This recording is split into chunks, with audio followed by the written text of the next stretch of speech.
everybody, and welcome to Sci-Fi-Vision for June 29th, Talisman Transmissions. This is our From Review show tonight. If you missed our deep dive, you can still go back, of course, and restream it, but tonight's our review. Please make sure you like the video, subscribe to Sci-Fi-Vision. I have put up the interviews for Pega, who plays Fatima, and the interview with Kaylin and Nathan, who play... oh God, I just totally blanked there for a second. Marielle and Elgin. It is now up for members Survivor and above. Will be up in a little bit for everybody else. So yeah, they're both going up. And yeah, thank you if you are watching us, and we're glad to be back again. So sad that From is over though, but other than that. So hi guys, what did you think of the finale? Everybody's heard me talk about it already, but what did you think? How'd you like it, Karen? All right, Karen. I didn't. Sorry, mate. Can you hear me? Yeah, we can hear you. Whoop, I'm invisible, but we can hear you. Well, we could hear you. Karen. Okay, while Karen figures out her technical difficulties, overall, I like the episode. I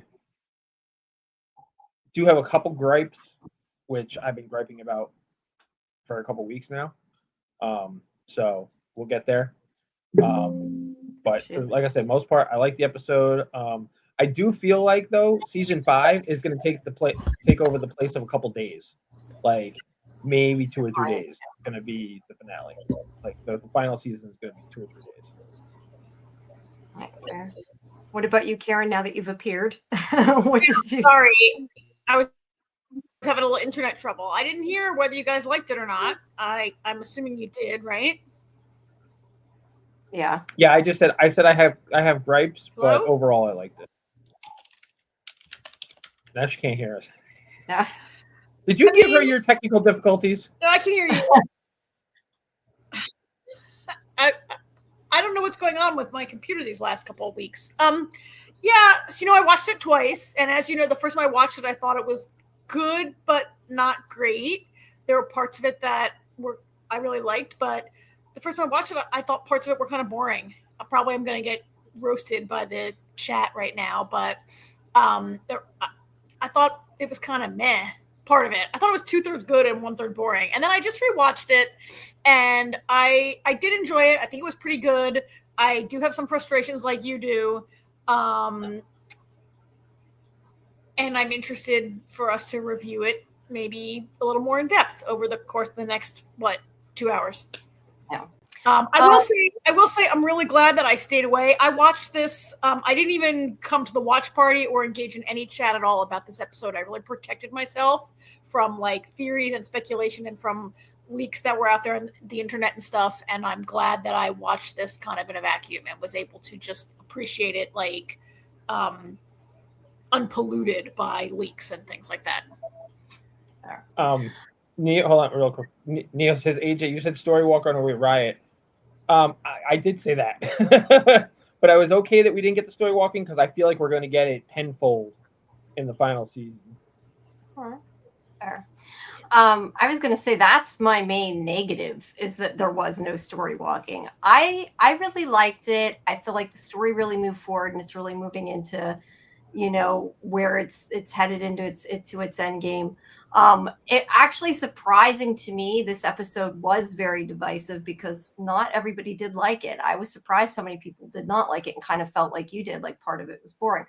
I don't know. To me, a lot happened. And again, so it has been this season. A lot of the answers we've gotten have been more confirmation than brand new answers, but that has not really bothered me. And I like where, as much as I don't like that it ends on a cliffhanger, I like where it ends up because I think that next season, the stakes are going to be so much higher, without the talisman, although I still think they maybe have one left. We'll talk about that, or a couple. But yeah, I don't know. I like where it went overall. The only other thing I would say, whoops, Sorry, go ahead. Go ahead. Go ahead. No, you go ahead, Jamie. Finish your only other thing. I was just going to say, we did say that we needed to thin the cast a little bit. I think some people were not necessarily satisfied that they killed enough because it wasn't necessarily like season 1 cast. I mean, I still considered Elgin and Marielle main cast, even if they weren't season 1 cast. Marielle, I said before, was not my favorite. So I was okay with that. I kind of miss Elgin. That being said, though, I found Marielle's death scene very, very emotional, regardless of how I felt about the character up until this episode. I still found it really, really sad, which is, to their acting. But I also don't know that, Nathan is necessarily gone as Elgin. I'm still hoping that Sophia may become him in some form. Maybe she'll become both of them in some form. Yeah, we'll have to wait and see. So I would just add to that, Jamie, that, I think, what is wrong with my computer? I think that, while it's called a finale for a reason, this really was a setup episode in a lot of ways. And if you were looking, I think that the creators have talked a lot about seeing season 4 and 5 as like one big season kind of. And I think they wrote it together. Right. And so this is a show that, if for every small answer we get, they drop a bigger question at the same time. And I think for the devoted fans like we are and who are here tonight, that can be really rewarding. And I think for another kind of viewer, it can be really frustrating to have that drag on. And I'm going to go with, the part that I found boring is Sophia. Sophia, to me, is a dud of a character, and I'm just so sick of watching her walk around acting vaguely creepy and mostly just walking around and okay, so she killed Elgin. She did have some big action tonight, killing Elgin, but in general, I'm just so bored of Sophia. And that's really, those parts of the episode, I found myself, looking at my phone, and then when it returned to the tunnels, then it was, super tense for me. That's interesting. I will say they did show, and we talked about this last night. They did show her put so many talismans to take so many of them. It felt like maybe we didn't need to see quite as many as we did, and it be repeated that many times to get the idea of it. You know what though, Jamie? I think that's a good thing they did that. You know why? Because I guarantee you, there would be if they didn't show her taking all the talismans, there would be people online going, "Oh, well, she didn't take this one, so maybe that one's still there, and she didn't take this one." Well, she didn't take all of them. She had Clara take the rest. Clara too, yeah. But I still think that she doesn't have all of them because the only one she doesn't have is the one in the cave. Yeah. But we can get so into that. what was I going to say? Well, two things. One, I just want to say I predicted both the deaths. I'm very proud of myself. I was a little worried that Elgin wasn't going to die for a minute. I thought he was going to pussy out and fucking give in. I was very happy he died. My predictions were right for a change. And the other thing about people not liking the episode versus people liking the episode, we went through this with Lost. Yeah. You've got a group, you've got a certain group of people, and they're the loudest. The negativity is always the loudest. And these are people that you can't make happy no matter what. They're all over the internet. Oh, that was a terrible episode. We got no questions. We got no questions answered. And, this show it sucks. And, they just, you can't make everybody happy. I feel we got, maybe not got questions answered, but we got confirmation on things that we already suspected, which to me is an answer. Because just because we suspected something doesn't mean it's answered, So that being said, the internet, everybody talks about the internet all the time. The internet is a quarter of a fraction of who actually watches TV. Yeah. And people do like to complain. I've said that before, but I also feel like when people care a lot about something, it makes them have stronger opinions. It feels like when they don't like it, you really find out they don't like it. And when they do like it, you really go, they do like it, because it means a lot to a lot of people. But yeah, people do like to bitch. I'm sorry. That's a big part of it. You know what? I think you guys, I can say I didn't like I can say I didn't like this episode, and I'm not bitching, and I'm not a person who can No, never not be you. made happy. No. I'm not saying that's not what I'm saying. I'm talking about. I don't think you've seen this. I read random things, and I didn't read all of things because I was just like, people need a life. Like you can. I mean, there's been plenty of things I don't like, and I am not a fan of the way a direction went with a TV show or something they did. That's that's an opinion. That's not bitching. I'm talking about the people like I'm never watching the show again because they don't know what the hell they're doing and they all suck. I'm talking about those people that are so volatile that they can't just sit down.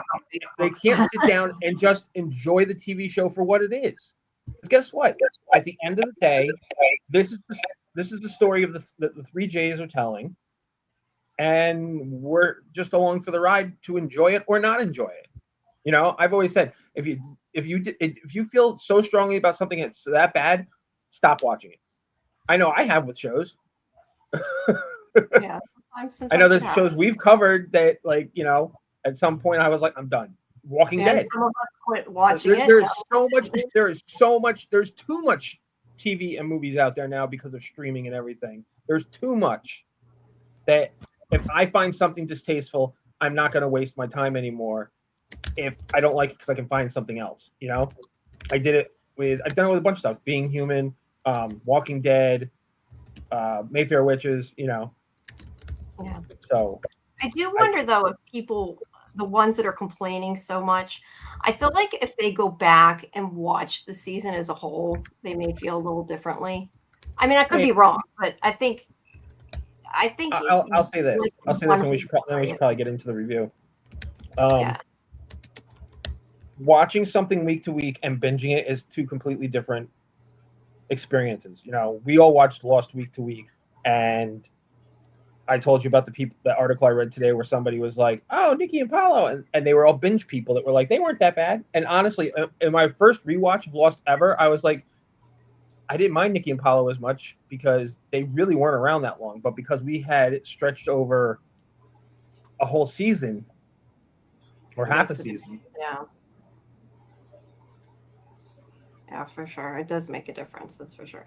But yeah, I don't, when we're saying complaining, Karen, we didn't mean you and not even the people in this I don't group. mean, I don't mean, I mean, not even the people in this group that have complained and stuff. We're talking about like, not even Fletch, who was never watching and if he didn't get what he wanted that one week.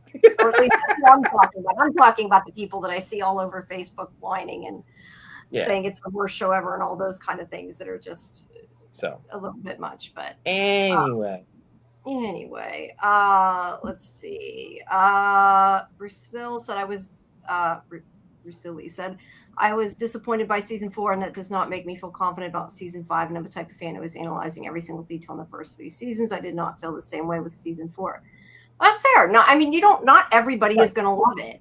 And I do feel like, that being said, just to comment on this, I do think that last year had more like crazy ass answers, where this one was more, like you said, more confirmations, which to me is fine because I'm happy to know that I was right about things, even if it was things I suspected, where maybe not everybody feels that way. I don't know. It's kind of funny because I feel like this season was just like, this was like the setup episode before the finale. Like this entire season was the setup episode for season 5. Yeah, kind of. I mean, I think that Brazil is not the first. It's not the first time not the first person to notice this. Like season 4 is maybe not the strongest season, and maybe could have been tighter if it was 7 episodes, right? Like there was a lot of like, would I like Sophia better if there were only 7 episodes and there was less of her like walking around mysteriously and more of her doing something, right? They could have. I rarely say that a season could have been shorter, and I think this could have been tighter. Season 4. Look, I'm not saying I don't like the show and I'm never going to watch it again. I think this season could have been tighter. I agree with Brazil. Kimberly says she liked the episode, but I also think I felt a sense of mourning at the same time. I think that makes a difference too, because we all are kind of like feeling that it's getting towards the end, and I like endings. I know. I want it to go on longer, but I mean, not that I want it to go on forever, but I mean, I don't like that it's ending. Kelly agreed we didn't need to see them gather all the talisman. So yeah. The you know, I feel like that they're telling the story in the time frame they want to tell it. I feel there's been a lot of shows that we've seen who have stretched out so far that it hurt the show. And when you have a good show like this, you don't want to see that happen because the network's being greedy. Yeah, it wasn't 20 episodes. Rusili says that I don't see was there a better way to use the 10 episodes. So yeah, maybe they didn't pace it as well this season. But yeah, the pacing, I will agree with that. The pacing wasn't uneven this season. I mean, honestly, I was going to rate all 4 seasons. I think season 3 was probably the best season. I do think that I've said before, I think the binging makes a big difference too, though. Watching it in one chunk or in multiple chunks makes it different. I don't like some shit that I invested in not looking at you, Game of Thrones, but it gets a little torch and pitchfork. Yeah, everybody's different. Everybody's different. They should. Okay, so he said they could have done the Sophia stuff in 3 to 4, Karen. I guess he doesn't like the Sophia. At least I think you're a he. I apologize if you're not. But yeah. All right. So let's move on to the actual going through the episode. All right. So we start off with them still in the caves. And what the heck did I? Hold on a second. I don't know why. I'm like looking at this and I'm like, what the hell is that? I have opened my interview instead of the recap. And I'm like, that is not the correct thing. Hold on a second. I got to open the right file and it might help me to actually know what I'm talking about. Hold on here. Okay. Sorry about that. So they're in the caves. They're putting the bones in as we ended up, we ended the last episode. And meanwhile, we see the above point of view of everybody trying to pull out the tree, which again, as we said, I'm not so sure that truck should have been able to pull out the tree, but that's neither here nor there. But this is their only plan, as Boyd tells Christy, but they're waiting for the signal so they can pull it up. There's some of the bones. We also here have Jade telling Tabitha that she has to go up right away. And Tabitha's like, yeah, but we have to keep the bones down here to protect the chamber. And he admits that he lied. There's nothing protecting the chamber. But she has to break the cycle. And he's like, if I told the truth, Boyd wouldn't let us do this. But you need to go. You need to save your children. And then he says, if I had to spend all those lifetimes with anyone, I'm glad it was you. Which honestly, it's a nice sentimental moment. It is, but it made no sense. Yeah, no, I agree. I want to know first of all what you guys think about him lying and the fact that he was. I thought it was kind of obvious he lied. No, yes, it was, but I mean, I think he's grown a lot. That he was, Jade has grown leaps and bounds since the first. But I do not like that they seem in this episode to be pushing the ship. I've said that quite a bit last night. I don't like that. I don't think that's what they were doing. Really, I felt like they were a bit. Look, I'm not saying they're going that direction, but I think they were trying to appease. No, I think Jade was saying goodbye. Jade thought he was going to die. True. Jade was sacrificing himself. He was going to keep the monsters at bay so Tabby could get away with the bones. I don't think they're shipping anything. I think it was just Jade saying goodbye. Yeah, Jamie, you say pushing the ship. So if there's a ship out there, I'm not aware of it because I don't read about the show online, but I don't think that these writers respond to that and push a ship. I mean, it shocked me because it did feel a little like unearned. While I've seen these two kind of work together, I'm not sure I've seen even like genuine friendship or they don't really remember working together. And for him to say, oh, if I had to do this so many times, I'm glad it was you. I'm like, what are you talking about? You only remember doing it once. And it felt like to me, are they pushing the ship? No, to me, it was a line that was a clunky line that didn't land well. And I'm inclined to believe with AJ that he was saying goodbye and it was just poorly written and didn't land correctly to me. I see what you're saying. I know he was saying goodbye. I just felt that it was a little sappy for Jade. It didn't feel like Jade. And I know that there is a certain group of people who are really, really into that. And I just don't want it going there, I guess, is my, my hesitation. I don't either. I've never heard. Yeah, I personally have never felt anything between them other than their work spouses. I mean, yeah, they are reincarnated over time of a couple originally, but Jade and Tabitha are just work colleagues, Priscilla says Jade was just making a point of loving Tabby for centuries.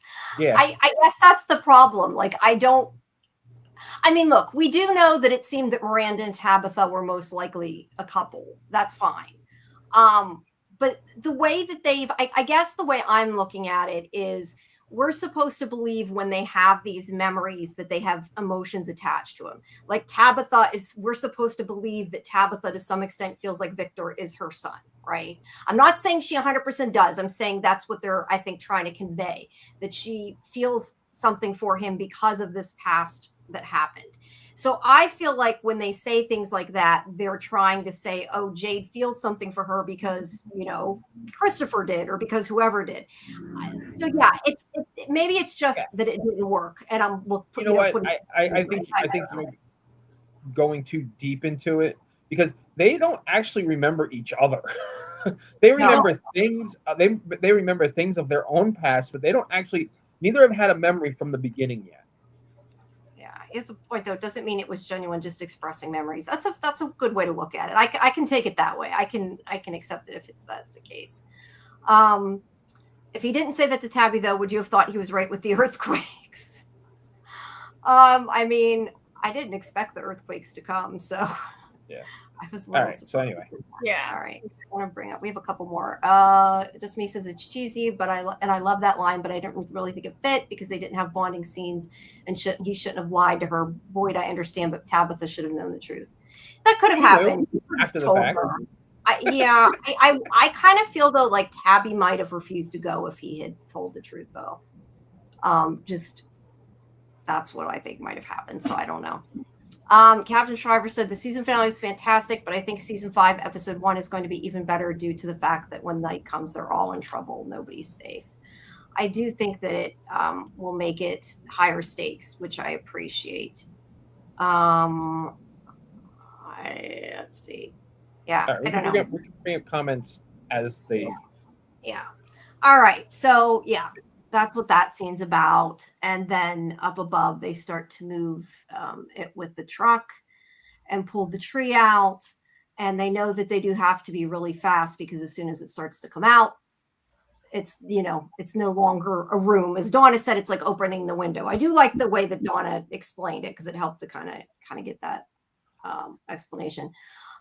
Because immediately the cowboy, whoops, not far enough. Cowboy and the other ones, they are through the plastic, which I don't know that plastic should have held them out. We talked about that, but the whole duct taping the plastic maybe wasn't the best move. But now they can come in because there's nothing stopping them. That talisman, I'm assuming, is buried somewhere in the caves.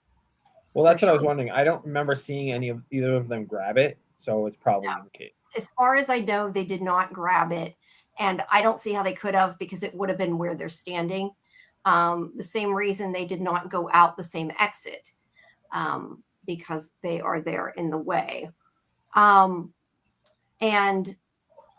this is where they find out. And I feel like this is an answer, okay? Because I've been asking this, is this an absolute before? We know now absolutely for sure they can't come into the light because, they avoid the light. Would it kill them? I don't know, but they definitely for sure avoid the light and don't go out in the light.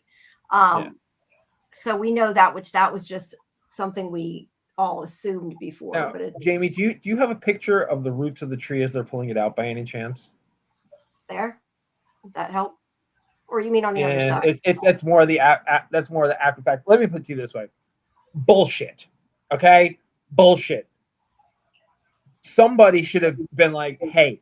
That is not what a tree looks like when it's getting pulled out of the ground. I mean, are you? This is my biggest gripe of the episode. Are you fucking kidding me? The roots have to go somewhere. They're not connected to anything. They're like they weren't connected to anything. It just went boop straight up. It was like pulling a cork out of the middle of an island.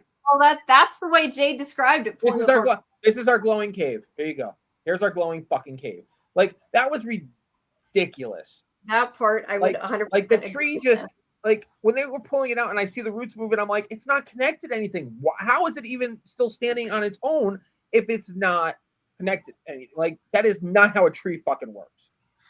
Especially a tree that old, their roots would be everywhere. They'd be all the way down, yeah. And that's why I don't think that truck could have pulled it out in the first place. But I can suspend my disbelief. But it does make me think, though, as we're saying this, though, it's kind of like the electricity, right? I mean, it's a lot like the electricity that just went to nowhere. So maybe there's a reason for it. I mean, maybe it's so I guess we can pull out any tree we want. Yeah. I don't know. I do agree with you, though. I mean, that part was unbelievable, but I didn't really, I mean, I just kind of moved on. Like, it wasn't something that bothered me, but looking at it, yeah, it does not look like roots of a tree from underneath. You are 100% right about that. But yeah, laws of physics don't really apply here. So we just have to kind of move on with that. But yeah. They look different in previous seasons when he was looking up. They kind of did. They really did, yeah. He was looking up. They looked a lot more connected. Partially the memory or whatever, though. Yeah, a from bottle tree apparently does work this way. Doesn't make sense, but it does. All right, so there's a shaft of light. They know they can't go up, so Jade is like, well, then we can both escape, and we're both going to go up.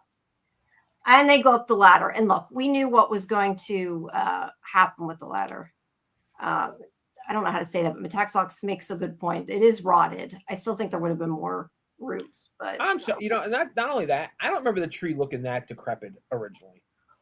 All right, whatever. I'm not willing to wait 6 extra months for the season so that they can spend more time CGIing the roots of the tree. It was fine with me, and it didn't look that good. That's true. Okay, so they go up the ladder. We knew it was going to break. It snaps and Tabby falls. Big surprise. But this is where the earthquakes start. I was not expecting that at all. Were you?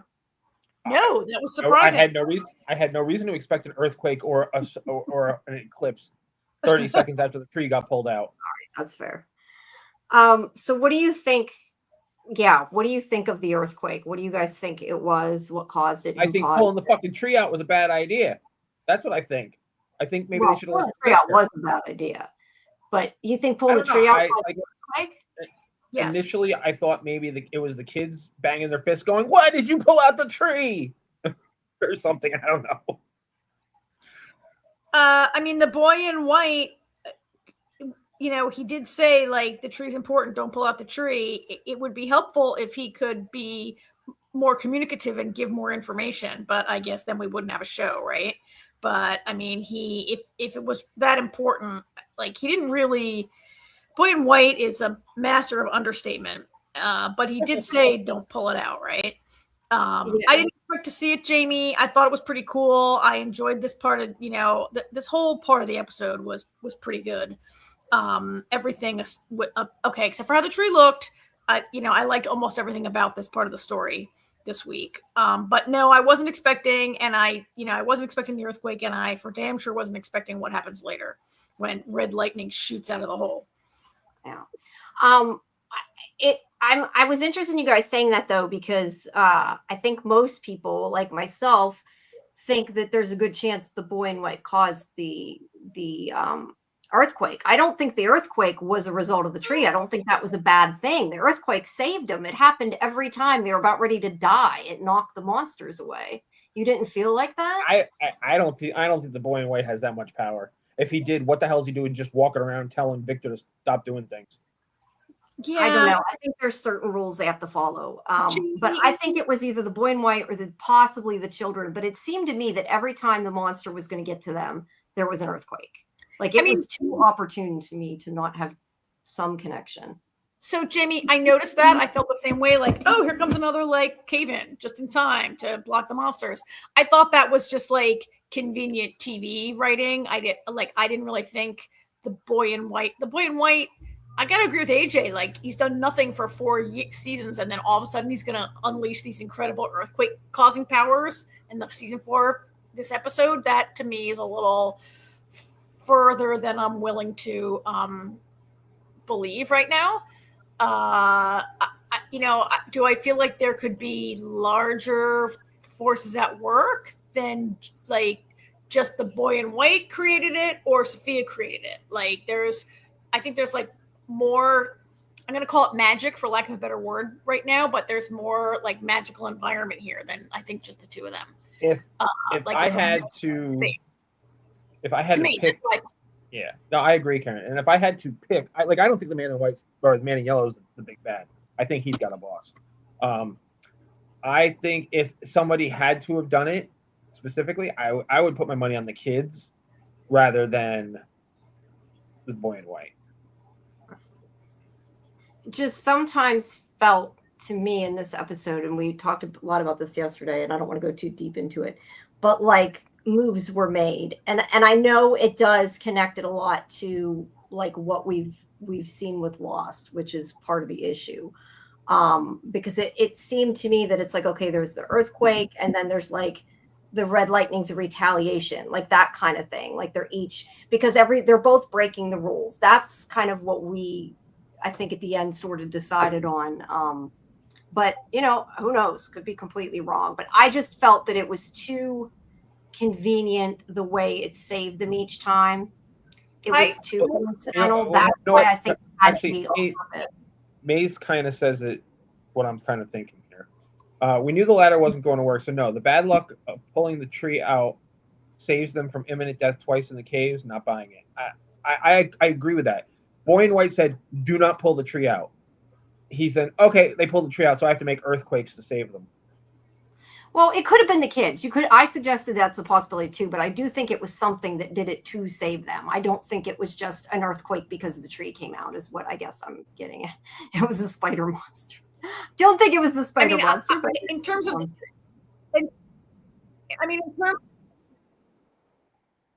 I agree with you, Jamie, that it was very convenient that the earthquake tremors happened every time like Jade and Tabby were almost going to be attacked. But I took that to just be like the writers writing that. Yeah, I see. I I didn't think too deeply, but I think it's the kids. It could be because they had the bones with them, so the kids could act collectively. Yeah, I don't know. I just feel like either way, somebody did something, regardless of who. Yes, we said that. And then also Drax, the man, says there's no way the truck was going to pull down the tree. Also, with the chain attached 20 feet in the air, it seems like root towers would have been risen instead of digging into the ground. Yeah, again, physics were not the strong suit here. I want to answer Code Knox's comment. How did Sophia know the ladder wasn't going to work? You might have missed it, but she cut the rope when they were building the rope ladder. She had a knife and she was cutting the rope. That's why it broke, and that's how she knew. Oh, there he is. Yeah, Fletch. There's Fletch. And yes, let me put his up so people know what I'm talking about. We had literal dolls turn into giant dolls in the show, but pulling a tree with a truck is where it's the limit. Yes, because that is, I've said this for years. We can have supernatural shows and everything, but when there's certain things that are based in reality and are always going to be the same no matter what, yes, those are the things that annoy me. Yeah. The one thing I was going to say is while they're having this cave-in, I don't know whether they didn't know about another exit or the cave-in revealed another exit, but I did think it was funny when Jade's like, son of a bitch, like now they have a new way out. Because they clearly didn't come out the way they went in. They couldn't. The monsters were there. So leave them a new exit. I just want to hit with Code. She, in case it got moved, I guess. She didn't know. I mean, I guess she didn't know it was definitely going to work, but just in case. Let's cover all our bases. Yeah. All right. So then we have it getting dark. And see, this is kind of why I thought it was like, okay, that happens now. The man in yellow makes it get dark. Yes, you're probably right, Lucas, and that's a good way to describe it. Oh yeah, the earthquake absolutely cracked open their other exit. Yeah. 15 XBX didn't like it. That's fine. Yeah. Okay, so it's dark. This is where all the mayhem starts to go down. And the people up top are in just as much danger, if not more, than Tabitha and Jade. This is where the first person in the episode should have died. In case anybody doesn't know, I'm talking about Patty. I would have thrown her at the monsters. God, she's annoying. I was annoyed. I agree. I mean, I think I wondered, why would you, of all the people in the town, you're choosing your crew for this, why do you choose like the deeply traumatized and unstable Patty and leave certain other people back at the right? Like, not everybody didn't go down. Like, some people stayed home. Patty, like, why would you even choose Patty for this critical mission? She's still wounded. She's still healing. She's deeply, deeply traumatized. Mm-hmm. Haha, Jamie's right. Papa Sock says, you guys are wrong. Jamie is right. There we go. Think something intervened to say Jamie. We're not disputing that something might have helped them, but we were saying it's not the boy in white. The boy in white makes no sense. All right, maybe power shifting to the dark side, but the good side was still protecting Jade and Tabitha. Yeah. We don't really know what it was, is, the biggest thing. Let's see. Also, Fatima built a mud monster for what? I feel like the Golem is like the story walking. We never got enough this season to explain. I think the Golem's done, though. Do you guys really think we're going to see it again? I know a lot of people think it's going to connect with Fatima and whatever happens to her, but I think we're going to see it again. Not sure what capacity, but I do think it's going to come into play at some point. Chekhov's gun. I do not. I think it was a story that went nowhere. We can talk a little. I have some more thoughts about Fatima's journey, which I can talk about when we come to that part of the episode. But I think the Golem is like something that didn't pay off. We've seen this. I mean, as Scarlett would say, it's a nothing burger. That's what I think it was, and I think it's just done. I mean, we've seen this group of writers do this before. We've seen it in a lot of shows where there are a lot of, sometimes you have a story thread that just doesn't go anywhere. And that's one of them. It's deeply unsatisfying to me. But we had several teases that went nowhere. So I'm putting the Golem up with the Lake of Tears and the Story Walking, 3 things that were like introduced and made into a big deal. And then nothing happened this season with them. 2 out of 3 will probably come back, but I think the Golem is just, was just a function of Fatima wanting to feel like she was able to control something somehow. And in the end, like, the only thing she was able to control was her own demise. Yeah. If it was her demise, which we'll talk about later, what happened to her. I don't know that. I do want to bring this up, though. I like that idea. I wonder if it opened the door in Colony House. And I'm not going to keep going on. I am annoyed at the door because I feel like the door was there and they didn't go through it. I think it's saved for season 5. They've got to come out that door, right? I feel like at some point they have to. I think it's blocked or locked from the opposite side. Could the earthquake have opened it even? That's a good point I had not thought of. But unfortunately, that was not something that we got to see this season, which stinks because that irritated me. And yes, what was I going to say?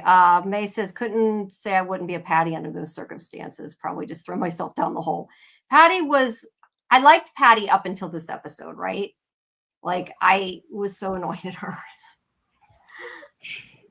So it turns dark. Everybody has to disperse whether they want to or not. At least finally Boyd does listen and is willing to leave them there because he knows, Christy is like, if you don't leave, everybody's going to die. Like, it's not just going to be them.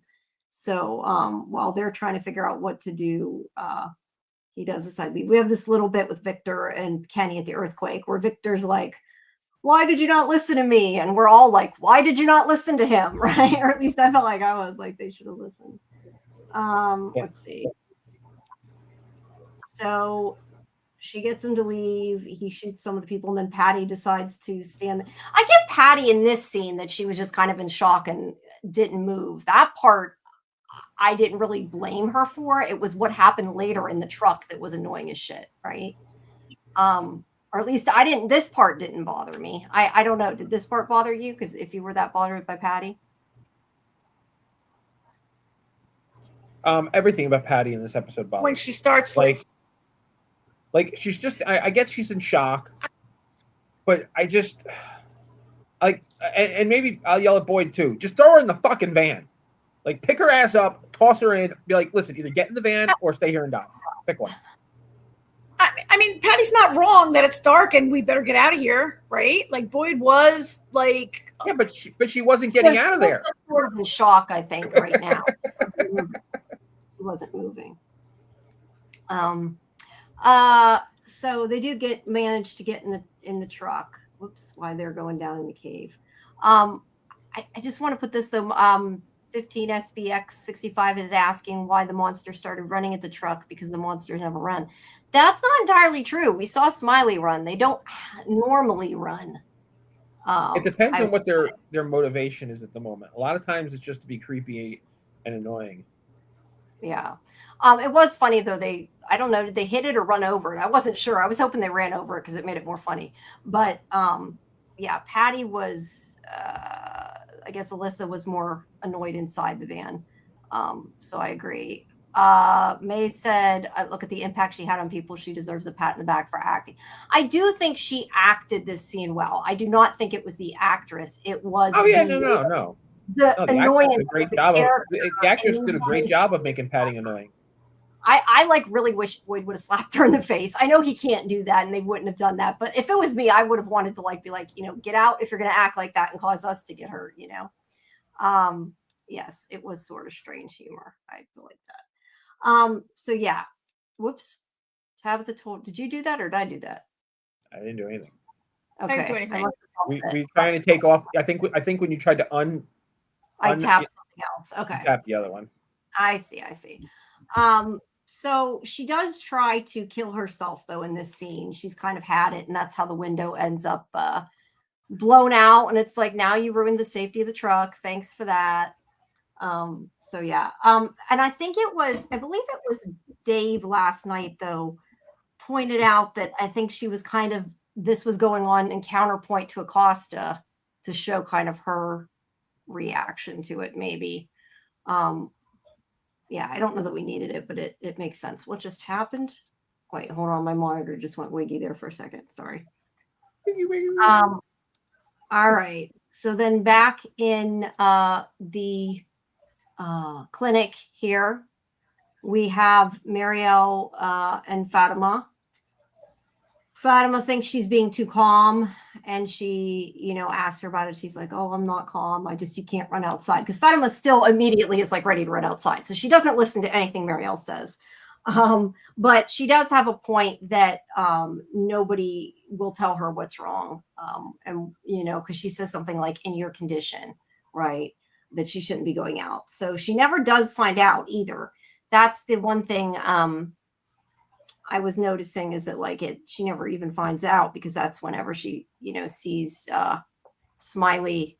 I mean, she knows. I think she knows deep down inside. She has said before, "Am I turning into one of them?" And everybody's like, "No, surely no." Like, I think she knows deep down inside. No, I think she does too, especially when she screams and screeches or whatever. I guess just my point was that she doesn't ever get anybody admitting it to her because there isn't, time with what happens. Karen, Dieter's staring at us. Dieter's. Dieter. Why? I don't know. Maybe that's a blow. I do think that Fatima's lived there too long to be so I'm going out there. Like, she knows the danger and what that means. And I guess she's so super worried about Ellis, right? That she's going to run out there despite it being meaning certain death. Yeah. The looking means Fletcher was right. We know Fletcher was right. Listen, I told him we're not there yet, but I told him on Discord, told him two things. Even a broken clock's right twice a day, and he has so many friggin' theories. One of them had to turn out to be right eventually. to be fair, he has had that theory for a long time. No, he I has. know All for a joking long aside, time. Like, oh no, but she's not. we're not there yet. So Yeah, no. We're What not. theory that she was going to turn into a monster? Yes, he he's has been had saying that. He's been saying that since last I'm season. not. I don't recall ever saying that was not possible. No, but he was saying it like before the point But- was Season we 3, started he was saying. He was saying it Yeah. a long time ago. Okay, well, whatever. I mean, to be fair, I'm a person that every time one of you says I'm right, I put it right up on the screen. So, Fletcher, you are totally entitled to your moment there. Yeah, he showed us. He's had clues going back to season 1. So I credit where it's credit's due. In season 5, the truck vehicle will have plastic over the windows, sealing it for the monsters as long as the talisman's there. That's a good point. Yeah. They did the same thing they did for the cave. Fair enough. I guess she didn't ruin the truck then. So maybe I'll give Patty a little bit of a pass. Just a little bit. Not a lot, just a little bit. All right. So Fatima feels or sees rather what Smiley is seeing. I mean, obviously this was foreshadowed he was coming because she said earlier in the season, I feel like he's going to come down or whatever she said that day. Yeah, she sees him coming and she warns Marielle, but she is unable to help because the talisman is missing and they have to find it, and they eventually do, but she doesn't get it up in time. So she AJ has these little things that annoy him about like reality and the tree or whatever. I was annoyed that like Mariel can't reach the talisman under this piece of furniture, and Fatima's just looking out the window saying, "Hurry, hurry!" And I was like, maybe if you help her, yes, maybe if you walk around the other side where you can actually walk over and just lean over. I thought the same thing, but I was going to bring that up. Why don't you help her get the talisman instead of just like and not for nothing, she's doing one of these TV things where she's like, I can't reach it, but she's not actually stretching her arm all the way out. Yeah, they had to have a last second.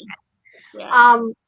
I don't know. Did you guys think though she was going to not get it up in time? I don't know whether I really thought that or not, but I absolutely thought that because I predicted she was going to die this week. Oh, so you figured it wouldn't. All right, fair enough. Yeah, I expected her to die also. I mean, mostly it made me think again about like, what are the rules with these talismans? Like, why does it have to be hanging on the wall? Why does it have to be in a certain spot on the wall? Why, like, you know? We don't know. Like, because ritual matters the way you do it as much as what you do. Yeah, I know, but I'm not asking you to answer the question. I'm saying these are questions that I have as I'm watching the show. I'm not asking you to give me some answer that I think exists. All right. I'm watching it like I expected Mariel to die this week also. So mostly I was like, I don't really get it with the talisman. Like why and how did they and how did these guys learn the rules? Yeah, yes, I would like to see that. There had to be a lot of people dying to figure out the rules, right? Yeah, right. It was assumption on their part because I'm sure there was trial and error because Boyd survived in that little cave that night with all the talismans around him. Yeah. Yeah. I like that. Maybe they should make a spear or weapon out of the bones and try that on the monsters. If the bones have purpose and are somehow magical, I mean, I don't know that that's the answer, but it's an interesting thought to try it. But they're not. Jade said he lied. No, he said he lied that they wouldn't protect him in the chamber. That doesn't mean that the bones don't have purpose. Yeah. At least I feel that way. I mean, he believes the bones have a purpose. He just doesn't know what it is or what to do with them. And he lied that he knew what to do with them because, right? Otherwise, Boyd wouldn't let him go down there. Right. That's what I think he lied about, that they would, like, specifically that they would protect them, not that they couldn't use them for something. So, yeah. All right. So the thing that it did seem to me she hung it up in time, but apparently it was more of like a mime hanging up because it didn't work. Yeah, but the door wasn't closed all the way either, was it, at that point? Like, she really didn't have it hanging. Not. I thought the door was closed. Yeah. Now, the one thing I had questioned, and this is one of the things I asked Peg about, and you guys can hear what she had to say in the interview. I think and question that if she had actually listened to Marielle before and maybe learned to understand this connection, maybe she could have actually saved her, because she's like 5 seconds too late, right? Like, she does stop Smiley, but I mean, it's not like it doesn't matter because he's already sliced her open. But if she had only like screamed 5 seconds previous, maybe it would have turned seriously. out different. So, and you stopped him before, so why didn't you try sooner? I know. I don't know. I mean, you could say it was shock, but it seemed the first time with Kenny like it was natural reaction. So, yeah, I don't know. That's why I asked if you thought about that, because I was curious. I mean, I don't know. It to me, it's clear what was going on here was that Smiley was testing out the connection, right? Like he came in here and did this in order to, I thought, test the connection with Fatima. Oh, really? I didn't think he realized what was going on yet. Yeah, that's why he went. Yes, he knew when he was up on top of the bus trying to get Kenny and Fatima, like, could see it, and he knew last episode when That's Fatima right. like screamed he had the same and pushed his. Let me finish. He knew when she pushed his change back, right? He knew, and then he comes in and he does it, and he goes, interesting, and leaves. I thought it was very clear that he'd come in and specifically came after Fatima and did this to test Fatima's reaction and what she would do, and to feel that connection and get more information on what it meant. Interesting. I thought it was funny when he came in and like, "Hi, Mom." Hi, Mom. No, I did. I mean, I didn't think about it that way. Now that you say that, I can see it could have been that way, because you're right. I was forgetting that she said that like he feels the connection the other way, so he had to have known that she was seeing. Oh, he absolutely knew, especially when he was on the No, bus. I know. I was forgetting that she said that, but I didn't feel like he was testing it. I mean, I just felt like he. Well, then why did he say, interesting? Like he was seeking information.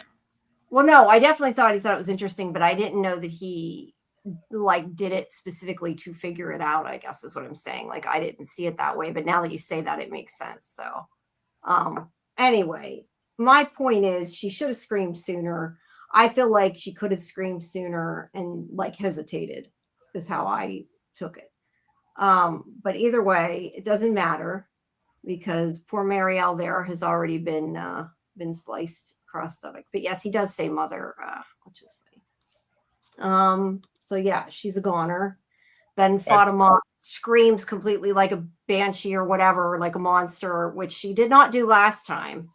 But yeah, it does seem that whatever this is that she can do, that she's definitely controlling him, stopping him. Because I definitely don't think when he said interesting, it wasn't just like, oh, that's interesting that you're becoming us. It's like, oh, that's interesting that you affected me, is how I take it. Unless you think differently. I think her scream is what he was saying interesting. Like he already knows she can affect. He already knows that. But that scream that she just gave off, I think that's what he was like, interesting. Yeah, I think he's like, interesting, your transformation has advanced.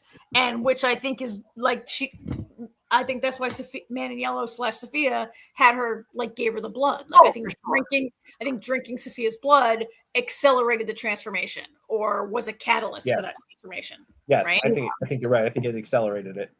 Yeah, but I don't think that the monsters necessarily know that that's what Sophia is doing. Like, I don't think that they knew that it had been pushed forward so much. Yeah, and that's why he's like, oh, interesting. It's been pushed forward. It's advanced. It's, yeah. Yeah. Either way, she does scream like them, and it scares Marielle at first. She's not, But at first the interesting thing is, she does let her try to help. Sophia gives the blood to advance her transformation, but it backfires on her because she helps them get away because she's transformed into a monster, but she's still helping our people. Okay, but I mean, I think the goal with the transformation was not about like, let me make sure that they can't be helped that day. Like, this is more about the transformation. I mean, I don't know. I think it's more about breaking Boyd and breaking them and fracturing the town, right? I think it's going to break Elgin more than anybody. No, too late for that. Too late. Or not, I'm sorry, not Elgin, Ellis. I knew what you meant. I misspoke. Yeah. Fletcher, I just want to point this out. I know we talked about this before. It does help explain why there are more creatures than it seems like maybe there should have been. I mean, we don't know for sure, but it does seem to be the explanation that makes sense of how there are more of the creatures. But yeah, Mariel's scared, but she eventually does let her help her because she doesn't really have a choice. And she's just like, get Christy. And they come in as this is happening, and they see Smiley come out, and they know that something happened. To answer you, Lucas, it's just that was kind of what was theorized at the beginning, because there were I don't know if it's 12, whatever, that there were so many parents to the kids. Like there seemed to be more monsters than there should be if you go by just parents of the children. Yeah, I haven't really like followed that theory or bought it. It's not a. I haven't followed it. It's not a top. I need more information next season before I with Fatima still seeming like she's a quote unquote she's a good monster. Yeah. And I mean, we'll talk about this more when we get to it, but just I think and hope that she's more than just now she's a monster at the end where she's gone. Because to me, her becoming a monster and being bad is like boring. I want to see her use that still to her advantage. I think she's some kind of hybrid, because I don't think this is normal. Yeah, I don't know that. I don't know this has happened before. I mean, I say that that's why there's more monsters, but we don't, again, that's another assumption. Maybe it hasn't gone quite in this way before, or maybe because she has more humanity than whoever it happened to before. Maybe they couldn't fight it and she can. We don't know. But like I said, I don't think it's just she's gone, because that's boring. I don't see that happening. Gone because we have 10 episodes and we don't have time for this baloney with her any longer. I think her story arc is ended. I think she chose. We're going to talk about it later. I think she chose her sacrifice, and that just as Elgin chose his sacrifice in this episode, and those two are done. You could be right. I just hope not, because I feel like that's boring. Because we all even if Fletcher saw it way ahead of time, we all have known for a handful of episodes that this was likely happening. So I feel like that's kind of the boring out. Although she still could be more like Kimono Woman or something. We really still don't know if she's just a monster, right? Too many freaking people. There's too many people. Let her be dead, man.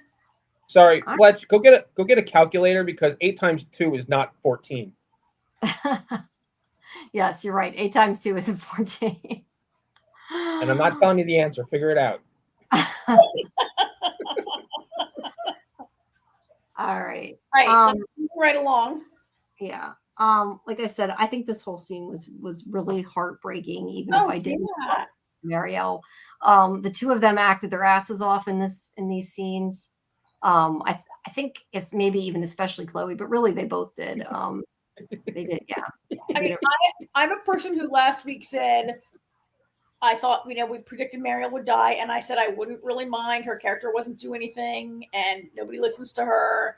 And if we got to lose somebody, lose her. And I'm okay with the fact that this character is gone, but it was really heartbreaking and really well done. And they made me really feel the loss of this character in a way I always haven't. And the town hasn't necessarily always really shown that they react to when a character goes, and I think this will really reverberate. Yeah.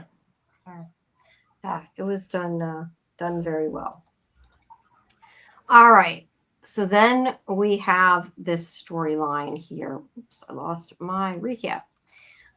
We have the storyline with Elgin. Sophia. Hold on a second. I'm trying to figure basically what happens here is she says, "So do you accept my deal?" And he's like, I don't know. I accepted a deal before and it didn't quite work out the way I thought it would. And she just keeps nagging at him. And finally she's like, "All right, are you accepting the deal or not?" And he's like, "No." And she kills him. She is like, don't look at Clara. He tries to look at Clara. I like this a lot. This, that he actually, stood to his beliefs and didn't give in. I do think a lot of it is because of what happened so far, that he listened to the voices and it turned out bad. And now he has learned his lesson. Because I feel like, I said this last night, I feel like part of him refusing to do it is also about him refusing to throw the other people under the bus to get a deal. I don't think it's just about, right. I agree with that. I think that he's yeah, I think that he's learned to some extent, and I think that he's a good person, and he's not willing And Clara's to not. do what Clara did, and Clara is not. Exactly. Yeah. I think he knows it's a lie. He knows it's a lie. I would hope so by now. I would think he would, but I'm just saying. I think also he's not willing to do that to them. Well, to do what? He does. We don't know what she asked him to do to them. We don't know what that is. Like you're saying, well, do that to them. Clara's willing to do anything. Do what? I don't know. I mean, Clara seems to be willing to do anything to get to go home. You're right. Maybe Elgin realizes it's a lie, but I do question, and we talked about this. Do you guys think it is completely a lie, though? Because I think about the fact maybe it's like a sort of lie. Like the man in yellow told, at least if my theory's right, I think the man in yellow is specifically what offered them the deal, the townspeople. We don't 100% know that. But so said you can live forever. Or that's what they wanted, right? So they made a deal to live forever. They're living forever, not in the way they wanted. You know, it's kind of like the monkey's paw, but they're living forever. So Man in yellow is like a genie. Yeah. You got to be really careful what you ask for, because you get what you asked for, but not the way you think. Okay, but Jamie, where are you going with this with Elgin? Well, I'm saying maybe she really would have let them go home, but not the way they think. I kind of questioned. Let me finish. I wonder if it's kind of like the Henry thing, like they'll think they're out, but they're not really out. So it's like not like it's like a trick. But I'm just saying, like, it doesn't matter. Elgin is not willing to sacrifice them for himself, is kind of where I'm getting at, I think, is the whole point of why part of why he doesn't do it. It's not just that he doesn't believe her. I don't think. That's all. Yeah, I mean, I think Jamie, that's part of it. I mean, I don't know if his motivation. I mean, we see him return to his faith, or not that he ever left his faith, but he falls back on his faith in this moment. And I feel there's a little bit of Elgin that, like, he understands now he's like confronting the face of true evil, or what he feels like is a true kind of evil, that he is gonna like fall, like he turns to his faith in God to like protect him in this moment, which Sophia scoffs at. And you know, he relies on his faith at the end and dies. He almost, okay, not in the sense of like he almost like martyrs himself, right? Yes. And I think, yeah, he I think loyalty to the group is not the, I think that's part of it. I'm not sure that I personally feel that that's like his main motivating factor here, but it's definitely a factor here, is how I feel. If others maybe feel if you feel that's his main factor here is not to betray other people. I mean, he did basically betray Fatima, kind of threw Fatima under the bus. Mm-hmm. But he thought he was helping everybody with that. Whereas with this, it's like, you get to go home if you take my deal. We don't know what the deal is. But I think it's a little different, because he thought he was saving everybody for the price of one person. Yeah. I do think it's his faith too. I'm not, diminishing that a lot of it's his faith. Yeah. Well, the first time he was doing it for everyone, but he was scammed. This time he knows she's evil. He told Julie that he's optimistic about the good in people. And I feel like he's proving it here. Yeah. I think he made up for the stupidity of last week. I feel like. Yeah. I like Kimberly's comment here. I think Elgin could be pivotal in season 5, since he died with faith. He didn't go along with Men in Yellow, and he knew he would die a godly person, and I think he'll be a guide. I agree. I could see Elgin appearing to Sarah, maybe. Like Boyd's got Katri, and Jade has Tom. I could see Elgin popping up for somebody. And I feel like it would make sense that it would be Sarah too. Yeah. So I should say here that this is one of the scenes that didn't really work for me. The first time I watched this episode, I felt like Elgin's story ended not with a bang, but with a literal whimper, with him whimpering. And then the second time I watched it, I found the part of Elgin's death much more powerful. This particular scene doesn't work for me because I just don't find Sophia scary enough. Like, she's kind of psycho, but the Man in Yellow is so more compelling and so much scarier, like in the persona of the Man in Yellow. In the body of Sophia, I find this character way less scary and mostly just weirdly annoying. And so it doesn't really work for me that much that they are so terrified of her that I just have to like, I guess I have to just I do imagine and accept the fact that she emanates like evil so much that they're moved. She doesn't scare me the way the man. I do think Elgin should have tried to run. And I lost you. Yeah, I know. Sorry. I do think he should have tried to run before he did. He could have tried to knock Claire down before he realized what she was. He could have tried to knock Sophia down, and didn't. But you know, it's a moot point. Reed says, I think the teeth he takes from people is how he can change into people. My theories have always been wrong though. Well, we talked about that before, and I still think that she's going to change into Elgin at some point. I think she's not going to tell people he died. I think she's going to become him. And whether we see Sophia again or not, I don't know, because we kind of talked, you know, maybe they'll say something happened to Sophia. It'll just be him and Clara later. Because yes, she says, you know, get rid of the body, but that doesn't mean that Elgin is gone, right? It just means the real Elgin is gone. So I don't know. Anywho, so yeah, I think that this was I did enjoy the death scene. I mean, in the sense of it was a good death scene. I didn't want him to die, but what did you think about how she killed him? Because I'm not even sure what she did when she killed him. Let's see. We couldn't hear everything you said, Karen.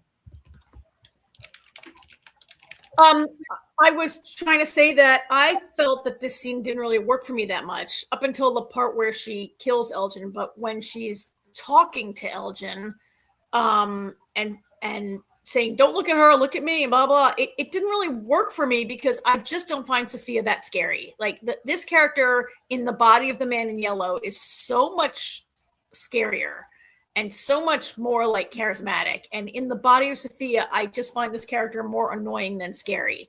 And so Elgin is trying to look real intimidated. And she's like, "Don't look at him." She just feels like annoying school marm. And I'm just not scared of her the way I am of the man, the other body. And so it didn't really work for me. I thought Elgin did a good job, and the actor who plays Elgin, I thought did a good job. I forget his name, of like appearing terrified and praying there at the end. But this was part that I found was kind of boring and too long because I'm just not scared of her. Sure. Did you feel that way though, AJ? Because I feel like I didn't, and I mean, you know, I really didn't feel like that. I like Sophia. I like Man in Yellow too, but I don't dislike Sophia. I agree that things are much more menacing coming from the Man in Yellow than from Sophia. I mean, she's still dangerous. She just killed Elgin by holding his hands. Yeah, I think she's terrifying. That was my question though too. How do you guys think she did kill him? Because it wasn't super clear. I guess she just. I have no idea. Death stare. I don't know. I just was curious. Yeah, death stare took his essence. I don't know. I mean, I speculated early in the season. I thought she could kill with her touch, and then I was like, she didn't touch she didn't really do that to the preacher in the way I thought I saw it. I was wrong. You guys pointed out, but she I thought she was able to kill him with her touch and her will. I wonder if the unpopping of the cork has intensified her ability in some way. You know, to be fair, I know you feel like Sophia just walks around town and doesn't do anything, but that's kind of the point. She's unassuming. Like, you see the Man in Yellow walking around, you might give him a side eye. I get that part, but when she's trying to be scary, I'm not scared of her. She's not literally terrifying if I'm not terrified. Sorry. She's not even remotely scary to me. And I don't really see her being that scary. Like, why? I mean, Elgin, like, okay, yeah, you should be scared because you just realize that she's like she's an evil force among you. But to me, Kimono Lady's scarier than she is. Like, I just don't. Kimono Lady is definitely scary looking. Right? She just doesn't work for me. She just is like an annoying weirdo. I'm not terrified. I'm not scared. When she comes on the screen, I want to look at my phone. All right. You shouldn't look at your phone at all when watching Lost. I know, Or, and that's right. I mean, from I make Damon put his phone down. Aaron, put your damn phone down. And I gotta say, I resent you guys in the chat saying like I'm deliberately not scared. That I'm not scared. Okay, I can have a different opinion than you. I cannot be scared of her, right? Yeah, no, I mean, you've kind of felt I that get what way. you're saying. Yeah, Yeah, you felt like that since the beginning, and I get what you're saying, and I mostly agree with you. But I think I just look at her differently because she's supposed to be honest, not the same type of scary. I mean, when you compare her to Doug, yeah. Yeah, I understand the difference between moving about, being furtive, and she's trying to play a part of a little innocent girl. Like, I understand that part. That part's not supposed to be scary. When she's trying to be scary, I'm not scared. For me, I think she's not well cast. Other people love her. It's fine. I think Alyssa's got it put well. She's creepy, but she's not scary. Thank you. 100%. That's how I feel. Taxox said Elgin didn't sell anyone with a false promise. He redeemed himself. I agree. Kimberly was asking for clarification. Oh no, I thought she was asking for clarification. What if the Sophia Man in Yellow changes into Elgin, but Spirit Elgin comes to Sarah, so Sarah realizes that the Man in Yellow is a shapeshifter? That would be cool. Ooh, that would be cool. I like that. That would be cool. All right, let's see. Can anyone explain why the talisman worked when Boyd found them, but it had an opening in the cave and the monsters backed off, and now you have to be in a closed area to use them? Because they considered that enclosed area he was in enclosed. I agree the vines aren't really enclosed, but apparently it was considered enclosed. Because that has been a thing from the beginning, that it has to be closed in. That's why Randall, like, he has talisman. They're like, that doesn't work. It does, so it has to be a closed room. And that's why Donna said when they took the tree out, it was like opening the window, right? Like, it's not sealed anymore. So that's why they explained it that way. Elgin's heart was always in the right place. Finally, yes. No, it was. He just, I don't know. Last week, he did make a dumb mistake. And at least this week, he sort of redeemed himself. He's so naive. He's just a naive lost little fawn in the woods who naively walks to the hunter's gun. You have to remember, he's supposed to be a teenager. Doc says, I think Julie Doyle plays Sophia. He does come across more like a malicious nuisance than a terrifying menace, even though she's often people. Yeah, that's a good way to put it too. Fair, yeah. Malicious nuisance. Doc, where you been? I like Sophia. I have from the beginning. I know you don't. I do, but we don't both have to. I was complaining about Sophia a lot in the beginning. I was happy when she finally started doing something. I hated her first, huh? Come on, children. All right. Meanwhile, Jamie's the youngest. Yeah, I am. God, I'm 44 now. I want to be 44. Oh, you poor baby. I can't believe a baby. All right. So, what do you guys think about the fact that the light, the sunlight comes up right now? Do you think it's just like a coincidental timing, or we kind of talked about is this a move? Is it because Elgin died? Listen, I don't know why there was an eclipse. All right, so I don't know why it's light out now. Eclipse is over. You're suggesting, Jamie, could the timing be tied to okay, now that I've completed my evil, I don't need the darkness anymore? I'm honestly not sure why, but as we talked about it, some people thought that Elgin dying was triggered it to come back. And like I said, we talked about kind of like the Man in Yellow versus the Boy in White's moves and things. I don't know that it was necessarily because Elgin died just then, but it was highly coincidental. Yes, I will agree with that.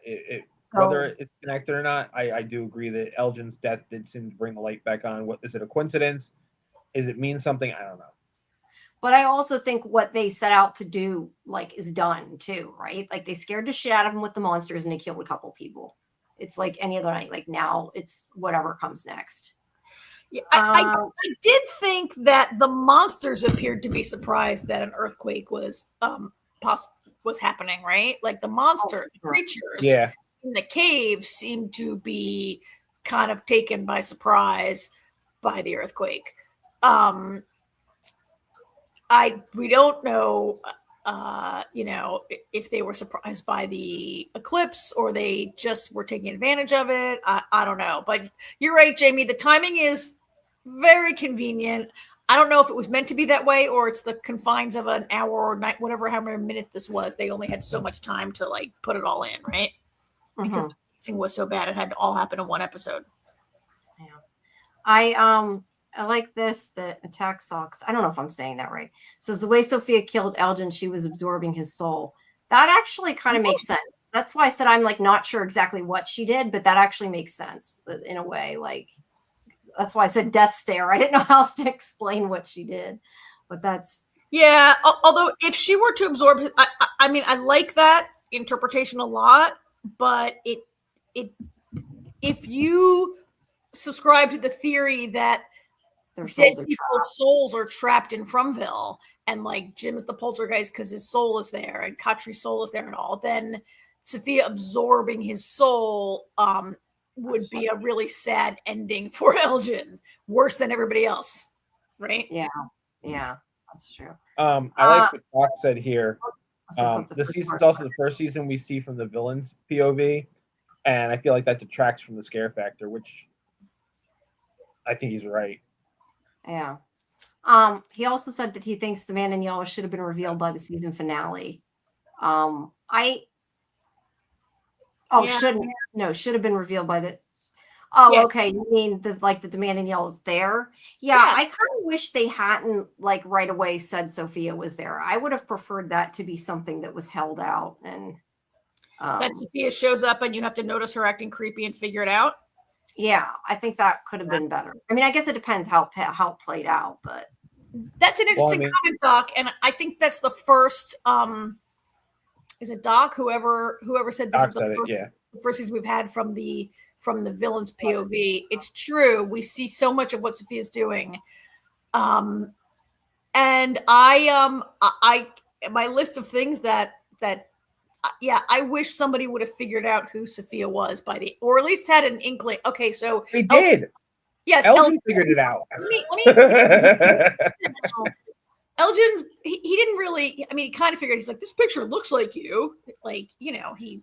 And she's like, yeah, it is me. I guess I was looking forward to a more like somebody being like, has anybody noticed how creepy and weird she is? I think she's up to something. I think she's like that kind of thing. I was looking forward to happening this season, and it never happened, right?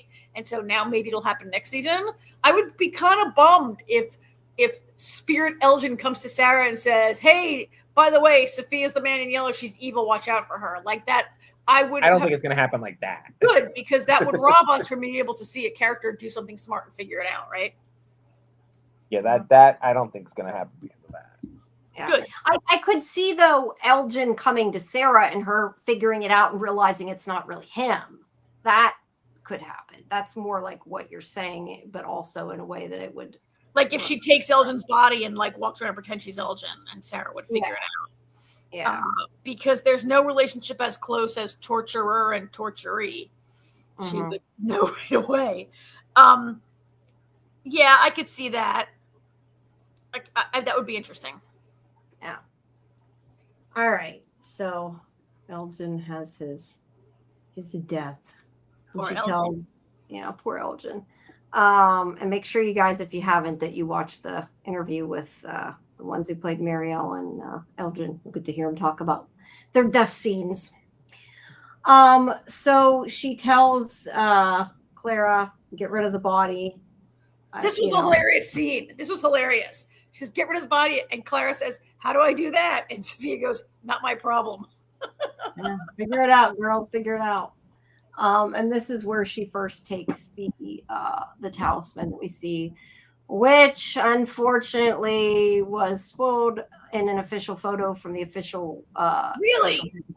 Not this particular one, but there was a picture of her touching the talisman like she was going to take it that they posted on Instagram. I think it was. I wish they'd quit doing that. Thankfully, I think Aaron and I people don't weren't watch looking any as much. I trailers know. or anything. Yeah, people weren't looking as much now, so I don't think as many people were spoiled. But I'm just saying, I did see that. Yes, Susie, I did. It's because I just put it up. It's not quite up yet.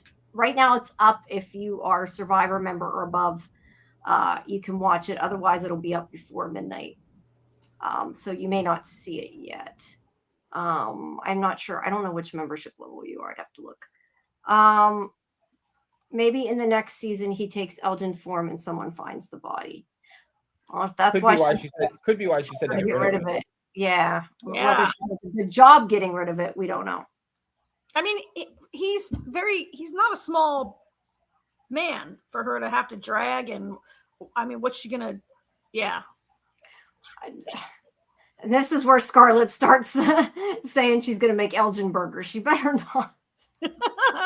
That's the special in the diner next Friday night. No. Elgin is a nothing burger. No, poor Elgin. No. All right. Then we have the scene with Henry again. We kind of, I guess, part of, and I wonder if this is sort of part of people's complaints too. Like you said, the first time you found it boring, and that I kind of wonder a lot of the things that happened in this finale. I really enjoyed them, but they were really predictable. Like Fatima, like this. We knew this was coming, right? Like this wasn't like a big shock. I still really enjoyed it, but I think we all kind of predicted this was on the way. I was slightly disappointed, but we'll get to that when it gets a little further. Yeah. Yeah, this is a scene, it's a scene where he's like, how can this be real? It's like, you know, he says, how can this be real? He said more than once now, I think, how can this be real? And no one in the town has said, like, I mean, Henry is not the first person to posit that it's all a dream and it's not real, right? I mean, Abby said the same thing when she was shooting a bunch of people. Like, it's not really real. It doesn't matter if I shoot them. Like, nobody catches on that nobody says, Henry, a lot of people have said that it's never true, or no one catches on that this could be a red flag, that the last person who thought they were having a dream killed a bunch of people, right? Yeah. Which makes me wonder, well, I don't want to get into Abby. Let's not talk about Abby, except that happened, right? Yeah. I'm just surprised it's 2 in 1 cycle, but yeah. Henry's been like giving off a lot of red flags, but I used to like Henry, and I really came to really dislike Henry by the end of the season because he's such a self-pitying whiner in these last, right? Yeah. You kind of at first feel bad for him, and like I get how much it upset him knowing what happened to Miranda, but I mean, look at Victor, the shit he's gone through, and it's like he's not there for Victor, right? So yeah, I agree. I like him less than I did at the beginning. I love this scene though, Donna's part in it, when he finds the bullets and Donna's like, oh yeah, he had a gun in his lunchbox. Like she's so nonchalant. Boyd took it away from him. Boyd took it away, which is why Boyd was not careful with where he put the gun, because he's hid the bullets. He thinks all the bullets are hidden. Why or how Victor kept bullets is another thing. But yeah, as he remembers in his flashback, he remembers the other Victor saying that the dream or whatever will provide you what you need to accomplish it. So he thinks that now the bullets magically appear. It's a sign for him to kill Victor. I do hope that after all this goes down, he realizes it was bullshit, because it's like, if the dream provided it, then it would have worked, right? Like it wouldn't have backfired the way it did. So hopefully now he knows it's bullshit, but we'll see. All right. She's like, go talk to Victor. And then he says, oh, I'm just going to finish cleaning up here first, which I feel like is another red flag that Donna's not picking up on, right? Yeah. Excuse me. Yeah. All right. So then Boyd comes back to the clinic to see how everybody got back. I'm not sure. He was in, I guess, the other car, so that's why he ended up in a different spot. So he went to Colony House, and then he came here, and he can tell from Randall that something has happened, and then goes in and he finds out about Mariel. And there's also this part where Fatima tells Ellis how Smiley just smiled and then left, which we already knew, but she tells him. And here is, Maida says this is Mida. I don't know. That's what, instead of trying to say the X's, we'll just call you Mida. How's that? This was the first time. I could be wrong, but I think her name's just Mida, XOXO, like hugs and kisses. Yeah, no, I didn't think of that. Okay, I'm done. I was first time I started to look at Donna differently. Donna was too helpful with Henry. I think she wasn't suspicious, maybe. I don't know. I don't know. I really don't know. Code Knox says Donna was right by Jim when Mananiel was on the phone and she was trying to stop Jim. She never said a thing. Well, she said something to Jim, right? She just didn't really push it. She didn't, yeah. Broadcast it. Yes. Reed had asked, what about the Christie overalls? The first time she had them on, it's the same overalls from Fred's story Walker had on the book in the Grand Gulagog. I have seen people post this. I've also seen people post that the mechanic monster has the same overalls. I think she wear this like the shirt with this uniform like in the pilot, or was it something different? I mean, that's her paramedic shirt that she's been wearing. Yeah, forever. She's had the shirt on a lot. Yeah, I think she maybe she had other things on with it, so you didn't notice it. But yeah, it's a paramedic outfit. It might be a jumpsuit now, I guess, but it's still a paramedic thing. Yeah, we said earlier this was so emotional, and I think Boyd coming in and it made it even more so. I really did enjoy the scene in the sense that they all acted the hell out of it, and it was really powerful, I think. So I don't know. Code Knox says she didn't. I don't know. To me, it just looks like a paramedic outfit. No, I don't think Code Knox on with the shirt. I think it's the overalls or the jumpsuit or whatever that. Yeah, I was just talking about the paramedic shirt. I wasn't talking about the jumpsuit. Oh, here she doesn't have it on. I thought she had the jumpsuit on. Okay, I apologize. This is just a paramedic shirt then. But as for the jumpsuit, it still, I think, was a paramedic jumpsuit though, wasn't it? I don't know. No, all I know is the post that she made on Instagram or Twitter that everybody was talking about. That explains why all the blood. Yes. This was the last day of shooting. Yes. So she is definitely covered in it. All right. And then that tree is so short. Like, I did not know that tree was so small. I guess I don't think it always was. Was it? I don't know. They never really showed the top of it, I don't think. Perspective. Yeah. And the lightning comes out from the ground into the sky, and we get this storm. Which nobody expected that, right? That was maybe one of the most hugely shocking things that happened. Well, unless you watched the trailer, but nobody suspected it. The trailer? I guess because Jen had said something about it last week, and I'm pretty sure she had said from the trailer. Lightning. I didn't watch it. Oh my God, marketing people are the worst. Why would you put that in the trailer? This is why you guys need to stop watching these trailers for good. We don't. So, we don't. No, I know. No, I'm talking to the chat. I'm saying everybody else. Yeah. Just say no to trailers. This apparently, as I said last night, I haven't really looked enough into it, but red lightning is actually a phenomenon that's real. I don't think it looks anything like this. I also don't think it comes from the ground. I think from what I remember reading, I think it said that it does appear to go up instead of down or something. But it has to do with the atmospheric conditions. But this is definitely something different. I still, regardless of anything, I think they ripped off Stranger Things special effects. And I kind of wish they would have done it differently or done something differently, because that's all I could think the whole time was it looked like Stranger Things. Did you not think that through a lot of it? No, I didn't not at all. Now that you say it, I probably won't be able to unsee it. It's like the Lost music, right? Yes, yes. Yeah, red sprites. That's what they're called, red sprites. Oh, I've heard of red sprites. That's what that is. Yeah, yeah. Yeah. From what I could, from the little bit I read, though, you don't see it very often, even when it happens. So, like, you wouldn't see all these red bolts everywhere, or, you know, white bolts. Oh, only if you lived in an evil dimension. Yeah, yeah. All right, so everybody sees it as it's going on here. That was some crazy shit. No, we were talking about like what was the point of the storm? Was it just so people were distracted why Sophia stole more talisman? Because I questioned, I'm the one who questioned like what the point of the storm was, because nothing actually happens from the storm. Like there's no fallout from the storm. It doesn't hurt anybody. It doesn't do anything. Excuse me. It seemed to more be like I'm trying to scare you to me. Like it didn't really do anything. If that makes sense.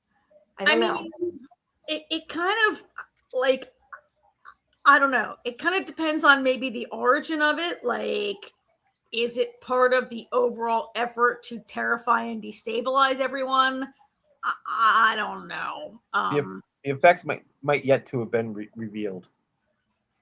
It's hard.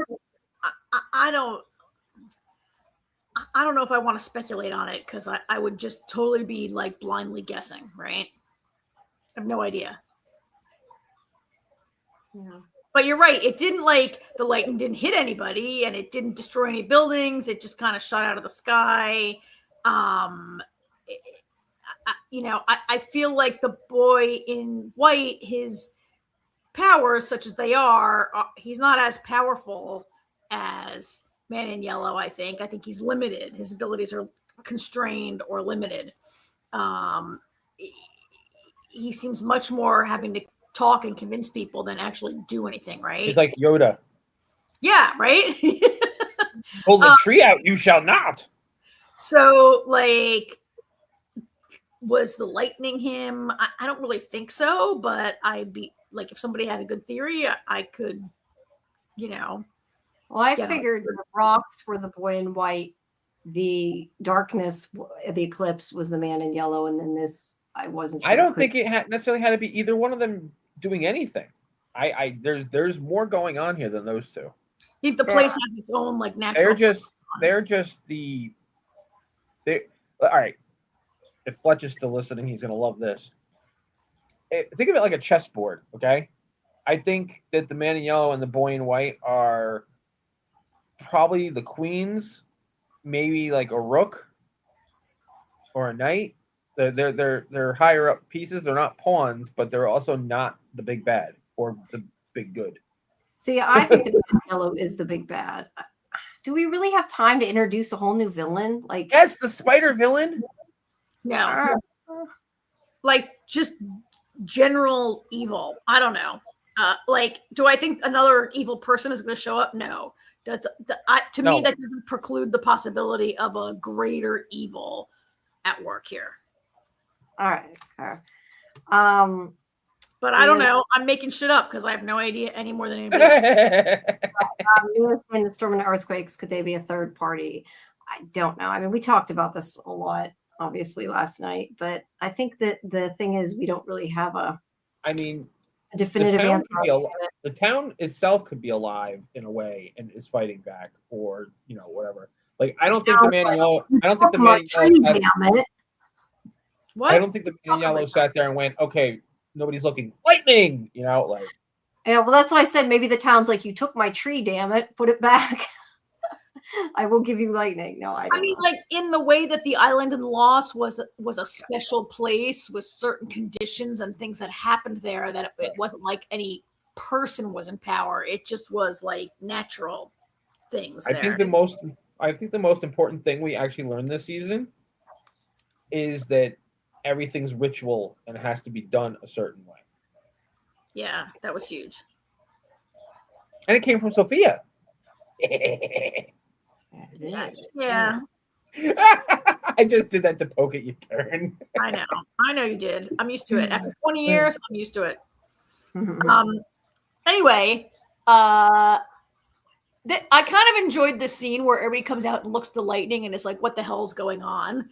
Actually, the the major benefit of this lightning and this eclipse was later in the episode when Boyd is like, we just made the sky. What, like, who knows what the fuck that's all about? That means anyway. He says something like that, right? Like Boyd loses his shit later in the episode because of this phenomenon, which is kind of hilarious. Yes. I just want to. I know what he said. Boyd goes. Go ahead. I'm sorry. I'll hold my. Sorry, no, I was just maybe the boy White isn't as powerful because he lost so many times. I think it may be a game, but we'll talk more about that when we get to the last scene. Sorry, go ahead, Karen. I did it right when you. Nope. I'm gonna hold my tongue. Please go ahead. Actually, hold on 1 second, real quick. Susie's schooling everybody about electricity in the comments. Susie, we pulled out a fucking tree with no roots, so forget about the science. Well, sometimes it's interesting to look for the science. No. Everything Susie's posting is very interesting. AJ, you're the person that when they break rules of things that are supposed to be real, it annoys the hell out of you. So the lightning has some basis in reality. Yes. Right. No, everything Susie's been putting is very interesting. Yeah. All right. So this is when the van gets back. And Donna's like, where's Tabitha? And Acosta's like, we don't know. We didn't hear from her. And this whole scene was also very heartbreaking. They're like, they both realize their mother has not come home and assume that she is dead. And then we kind of talked about, like, is this going to make Julie want a story walk or is this going to make Julie not want a story walk? Absolutely will. Really, because I would think she would not want to leave Ethan after this, after she just promised she wouldn't. I know, maybe she takes Ethan with her. Yeah, not not the story walk, but to the thingy.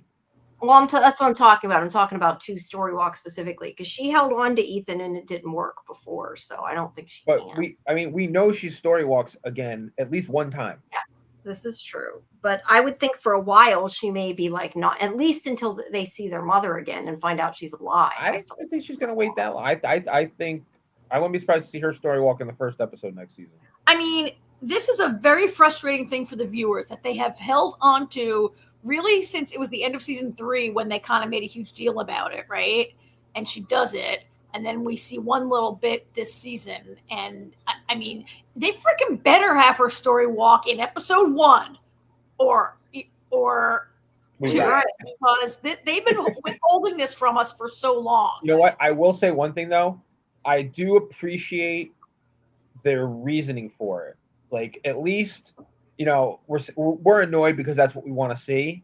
Because I feel like, and this is probably why they're not doing it yet, because I feel like story walking potentially gives answers to things that we have no other way of knowing. Yeah.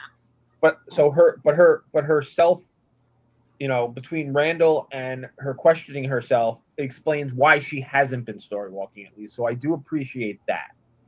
I mean, story walking potentially is endgame, so I get it, but it's very frustrating. And they've given us nothing, nothing. Well, that's what I'm saying. I think that's why we haven't gotten it, because it is endgame.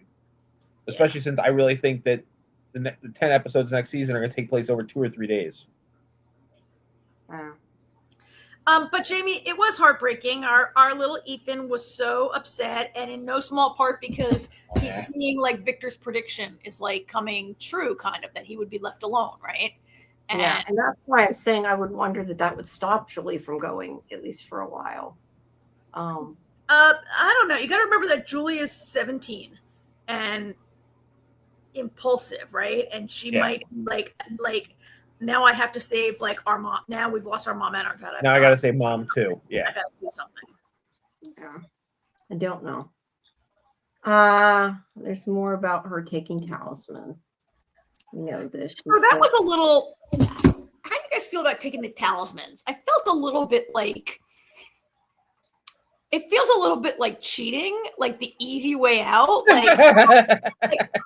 Like I thought Sophia's plan was to turn them all against each other and have them like really like destroy each other, and then there would be a massacre. But it seems like she's taking the most direct route, like take all the talismans and then the monsters can massacre them tonight. And it seems like she's taking a shortcut.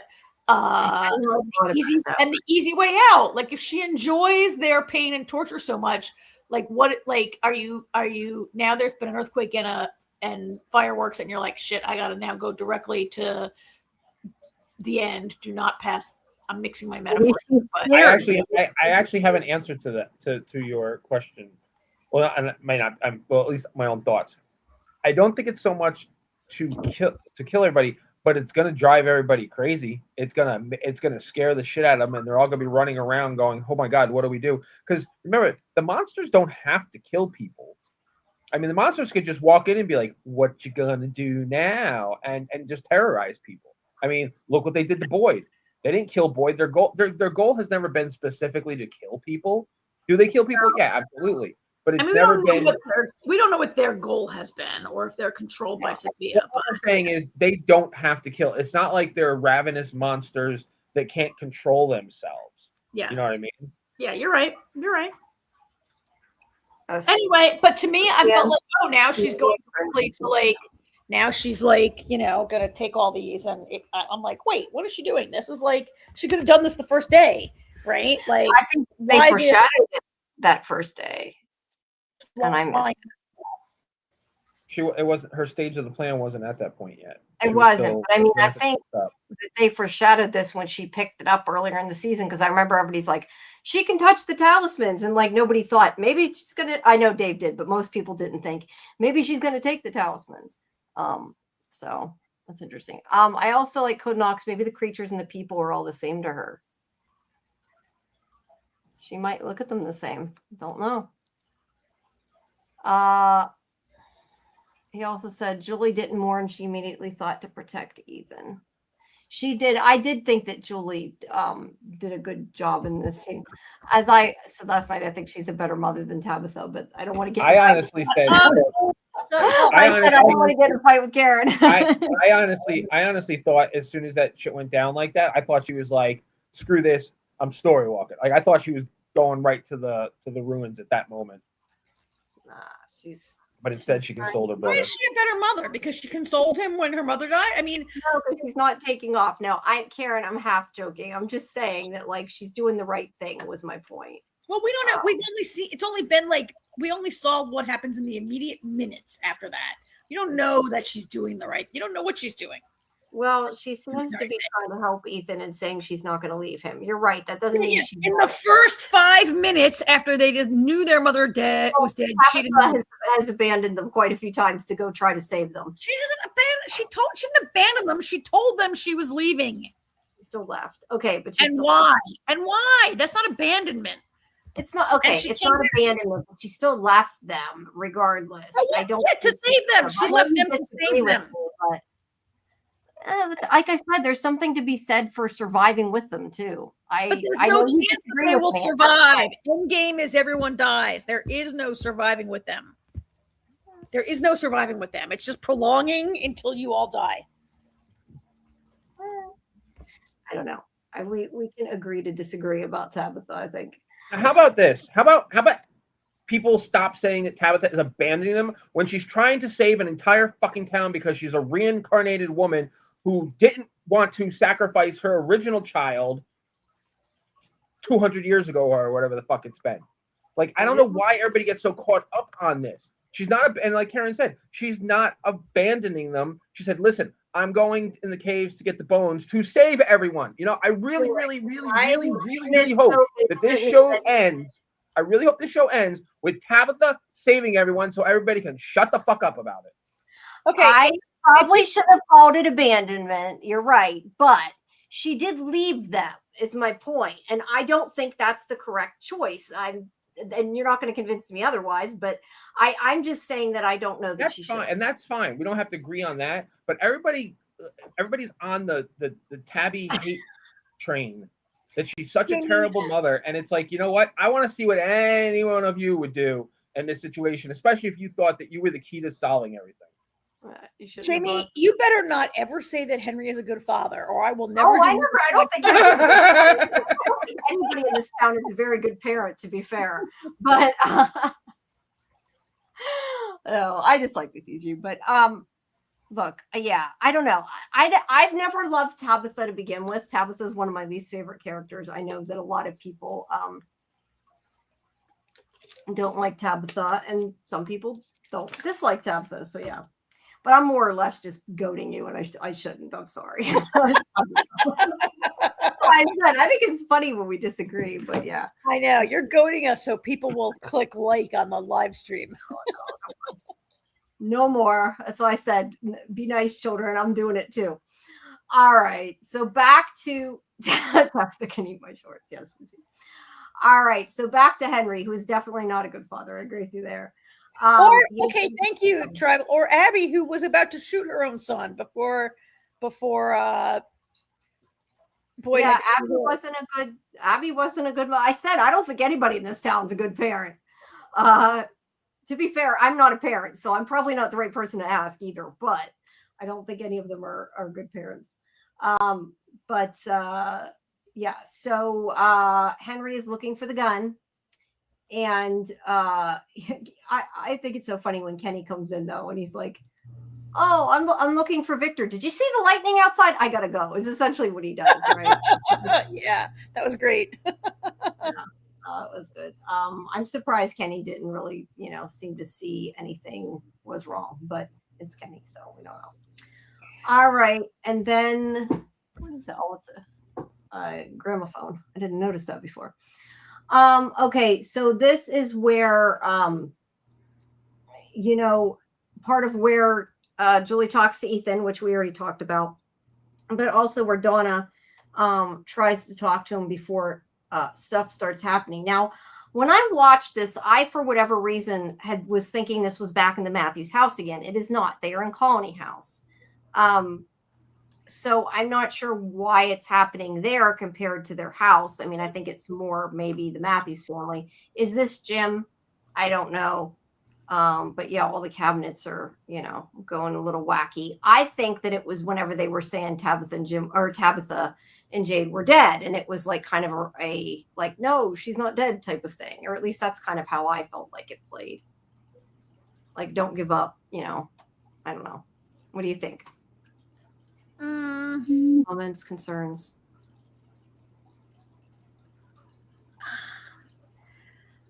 Do I think it's Jim?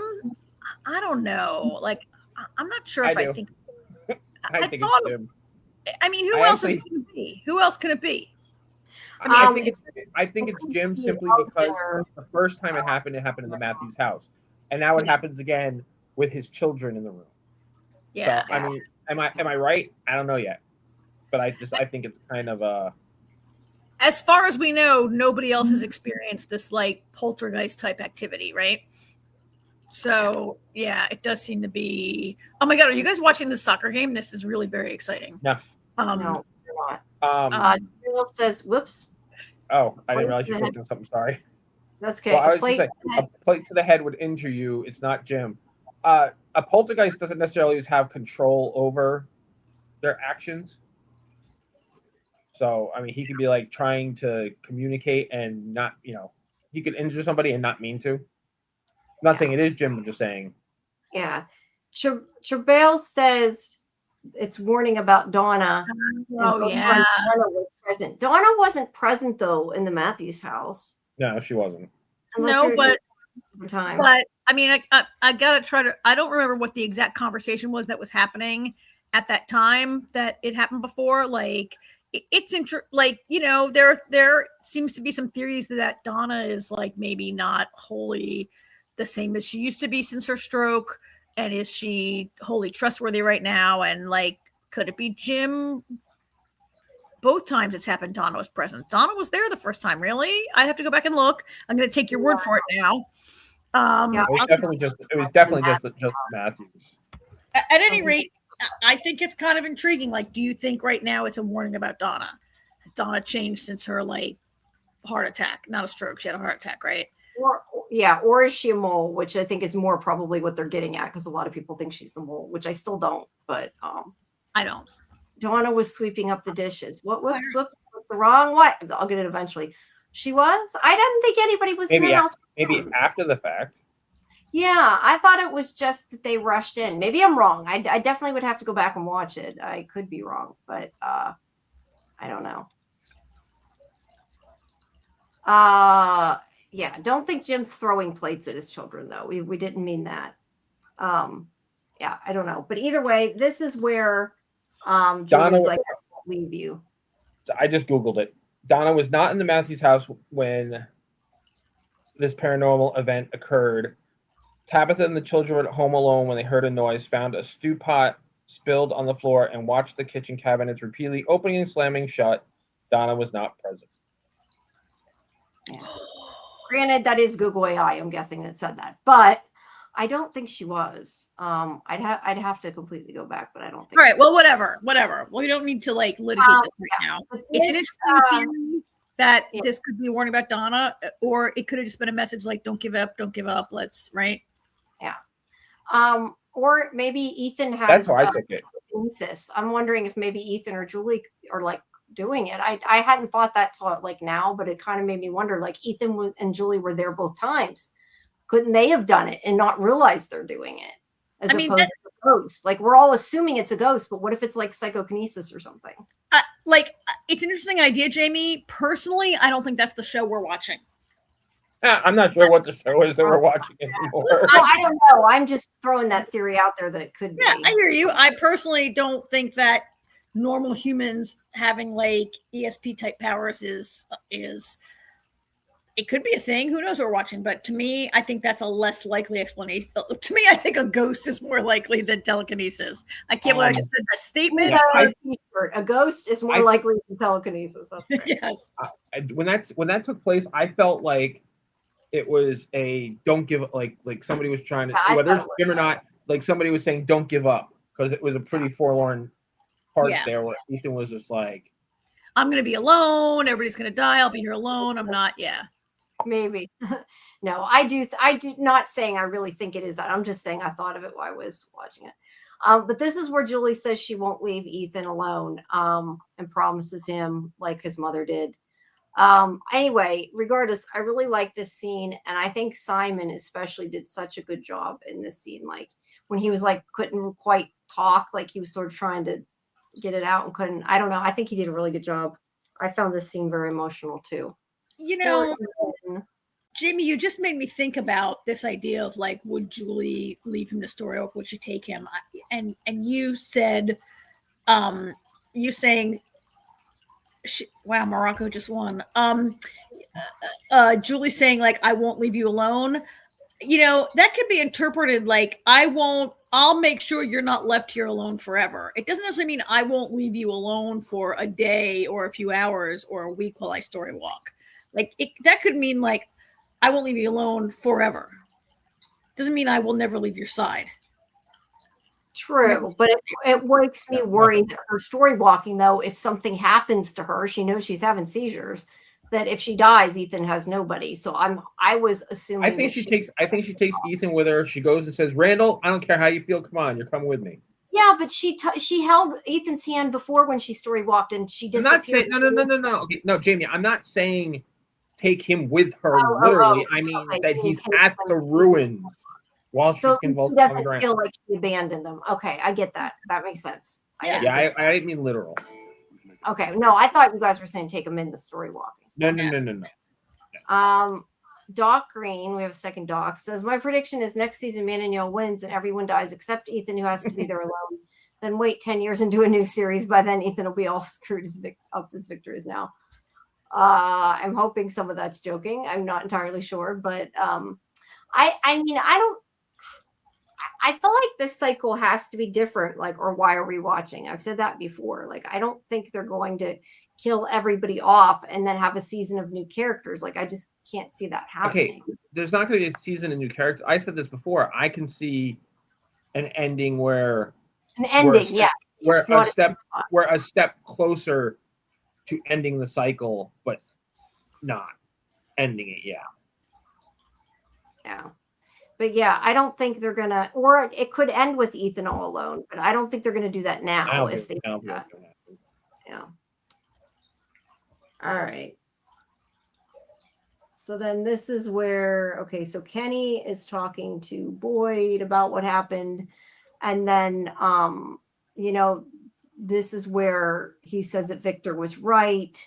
And I think this is part of where you were saying, why does no one leave behind notes or documents or anything? I've wondered this before. The only thing they have is that journal Jade Man in found. Yellow burned him. Maybe. Write it down, people. Write it down. Real life Ethan going to be older than Victor before these showrunners get I'm sure.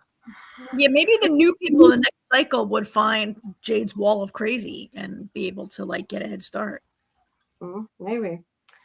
All right, I want to set a record straight. I just rewatched the scene. Donna is in Elgin's room when the Matthews are in their house, and the cabinets are going bing bang boom. Okay. All right. Just rewatch the scene. All yeah, right, and cool. it's late at night. It's after Sophia shows up and everything. Like it's towards the end of the episode. Yeah. All right. So this is where I think this was the conversation you might have been talking about earlier, Karen. Acosta here is like, we can't just leave the bones. You told everybody they were going to save us. Like, you got to do something. We got to go get them. And Boyd says, well, even if we don't know what to do with them. Only Jade and Tabitha did. And they're talking about they have survived.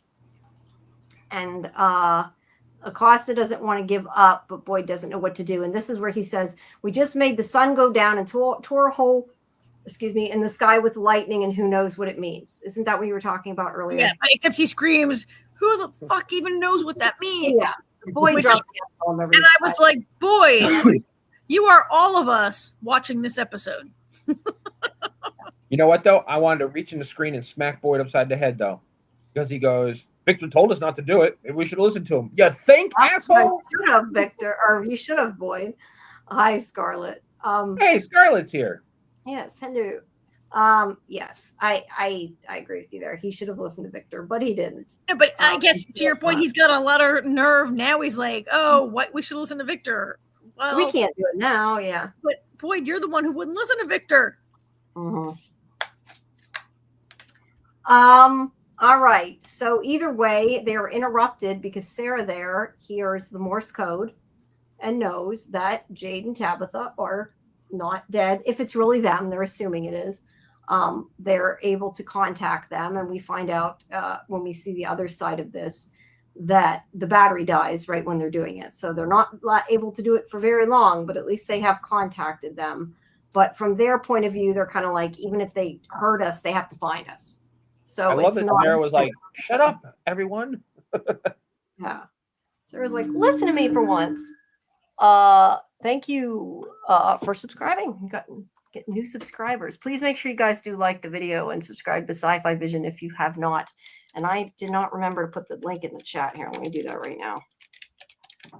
If you're not a member of our Discord, please make sure you join because you can get our schedule. We have Fandom access tomorrow with Lestat and Star City, House of the Dragon. Is there something else or is that it? I feel like there's another one. That's it. Okay. That's tomorrow at 10 Eastern. And then Thursday at 9, we have a watch party for Widow's Bay. And then at 11, we have our finale deep dive. We had to move it twice. I thought No, because we were, but the one week I went to the wedding, we had to move it. And then last week we moved it because I went on Tony's show and it was the only day we could do. So it changed. Scarlett and I went on Tony's show, I should say. So, and yeah, if you guys want to listen to that, you can watch Tony Teflon too. So yeah, that's Thursday. So we still got stuff coming up. So make sure you join our Discord to get our schedule, interviews, all those fun stuff. Yeah. Smiley dressed up as Santa. I'd like to see that, Scarlett. Does Man in Yellow stop eating people if you listen to Victor? Do the creatures stop coming if you listen to Victor? Do you just drive out of time if you listen to Victor? Okay, so Victor doesn't know everything, but I do think a lot of things probably would not have happened if they had listened to Victor. Well, I mean, one particular, yeah. In this instance, they should have listened to Victor. There's been a couple times they should have listened to Victor. Nothing as bad as this happened, but yeah. I mean, the guy's only been there for 40 years by himself. Yeah, you're going out, AJ. I said Victor's been there for 40 years. He's seen shit. He's seen some shit, like the wheelbarrow. I mean, in this case, Victor didn't say it's my opinion. He said it's like the boy in white's opinion. That was And he said, "Don't do it." He didn't say, "I don't think you should do it." He said, "Don't do it." Well, he said the boy in white told me. Like he didn't. No, even I say, know. Like, He just, said, just "Don't do Victor's like, you know. Yeah, no, I know. And you know what annoyed me is he's in fucking white. Does anybody have seen ever a Western? The guy with the white hat's the good guy. The guy with the black hat, hat, is the bad guy. Well, in this case, it's a yellow hat. It's not a black hat. So, you know, there's that. But my point is, they were like, well, we don't know anything about the boy in yellow. He could be, or the boy in yellow, the boy in white. He could, you know, it's like, really, people. The boy in white's helped you guys, though, right? Like the boy in white helped you not die to get away from the storm or whatever before Boyd. Well, he did end up down in a well, but, you know. True. All right. So now we have them stuck in the cell, which I just now finally got. I was laughing last night because I don't know why. Like, I was thinking, like, why, you know, what exactly, like, I knew what it was from the Ancui kids being there, but I was like, why were they in cells? Duh, because they like were keeping them there before they sacrificed them, Jamie. So that was my dumb moment. But they're not able to get past to the rest of the cave because of these bars. So they have to figure out how to get out. So they're going to try to dig and see if they can dig under them. And then there's like a little bit where Tabitha thanks him for what he did, because she does recognize that he was selfless and tried to save her. And then they're bringing Marielle's body out and putting it in the wheelbarrow. And that's why I said the wheelbarrow has seen some shit. Every body they put in that thing and take it to the church, right? We always see the same wheelbarrow. I don't know where they're going to put her because Boyd says the cemetery is full. So maybe they'll burn her. Well, right now they're just taking her to the church. I know, but probably won't even have time to bury her because season 5 ain't going to last that many days. Well, will she end up like Tilly though, and we'll never hear what happens to her? Let's hope not. Well, that's fine. I don't really. I like. To me, I don't get it. I don't really care what happened to Tilly. I don't really need to know what happened. I know you don't. All right. So, I lost where I was. Okay. So, Christy and Randall head off to the church with the body, and then meanwhile, Boyd feed her to the coal. I don't think that's going to happen. But, why not? Sure. All right. So Boyd comes in and tells Ellis and Fatima that he is going down into the caves. He is going to find Tabitha and Jade. And I do appreciate the Fatima's like, how do we know that's really them? But Ellis also makes a good point. If you go down there and they're hurt, how are you going to carry them? I have to go with you, which I don't know necessarily had to be him, but somebody has to go with Boyd. But about time Ellis did something. What? It's about time Ellis did something. Very fair. And Fatima's like, well, I'm going to because I could feel when they're coming. I sense Smiley. And I love how Boyd is like, wait, what? Like Boyd was not. Nobody told Boyd this part up until now. Yeah. She's like, I sensed him before I saw him, so I can warn you before they come. I wanted to ask you guys how you felt about this, because one of the things I had, and we didn't really go too deep into this, but it kind of bothered me a little bit that I understand why she's becoming one, but it kind of really quickly jumped from I can feel Smiley to apparently I can feel every other monster and never told anybody. Like, she never said she could feel the other monsters. I don't know if she's just guessing, or I mean, we end up knowing she can, but like why she said that, because she never said it before. Like this is, I guess, new, or they just didn't explain it right before. I don't know. This kind of to me was a little bit of it was missing an explanation somewhere in there. And maybe you don't feel like that. I was just curious if you did, because that was my immediate thought of like, wait, how can you feel them? I thought you could only feel Smiley. You only have a connection with Smiley. And yes, it leads to her turning into one, but she never exhibited this before, I guess is my point. Well, it could be bad writing because we've only ever seen her feel Smiley.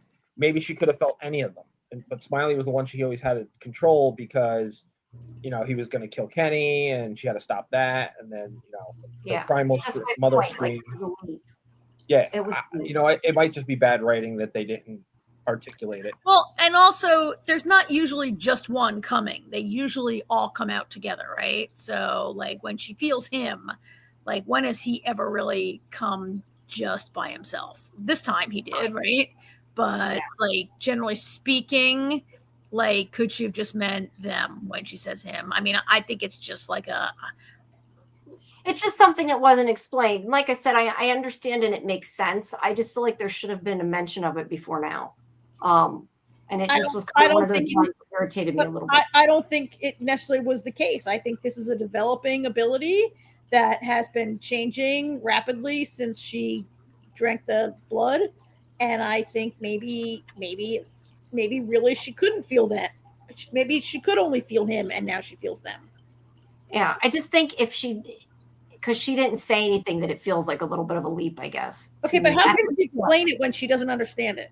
No. But I what I'm saying is I feel like they should have had her say something like, it's gotten stronger. I can feel them, or just something like that. Like it doesn't have to be a long explanation. I'm just saying that to me, her going from I can feel Smiley to can feel all of them, there was no explanation. Now she's turning into him, so it totally makes sense she can. I just wanted to, it felt like a leap to me. I don't know. I think it's just the way it was written. Okay. I'm just saying that I didn't even really notice it until you just mentioned it. Yeah. We all have different pet peeves.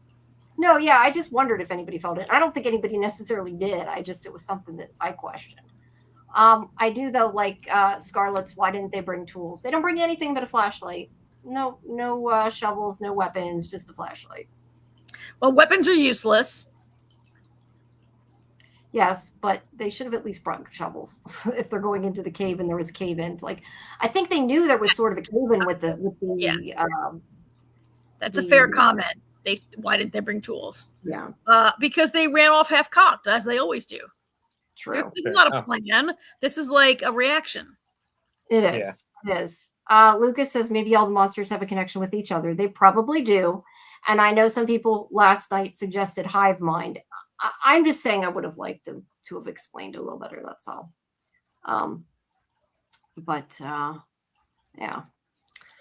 Well, we don't know if they have a totem with them. They don't have a totem with them. I was thinking of talisman, not totem. They, of course, don't have a totem with them. All right. So either way, Boyd realizes they're right because he can help him if they need help, and Fatima can help protect them. So Boyd agrees to let them go. And hey, at least this time he told them before he just took off, right? So there's that too. But they're going to go down into the cave and rescue their friends. Rescue the friends, yeah. She's taking more talismans. Boring. What? Boring. Oh, that she's taking. I didn't know what you meant. I see what you mean now. I just was confused. Every moment she's on the screen. Yeah. All right. So here is Henry with the gun. He's snuck it in. Came to talk to Victor. And I thought this scene was really sad where Victor's, like I ruined it, by telling you that what happened. And Victor's just like, no, you didn't, because it wasn't real. Yeah, it's sad. Victor finally has his father, but he doesn't have a father. Again, his father is not a good father. And he even says, whenever he yells at him, you were supposed to protect me. I teased you about that, but is he not a good father? No, he isn't. He isn't. No, let me finish my sentence. Is he not a good father, or is he just a broken man? Right? Like, he is a broken man and has been since he lost his wife and children, right? Like he's not just there are people that are just bad parents, and there are people who are broken, and he can't parent Victor, right? And also Victor's a 50-year-old man that 10-year-old in a 50-year-old body, right? Like I gave you a hard time about Henry, and that you shouldn't say he was a good father, and he's not, but I do have I think It he's a isn't completely self-pitying. his fault, but that doesn't make him a good father. Yes, How's I that? think he's a self-pitying, cowardly loser, but I do have a degree of sympathy for him.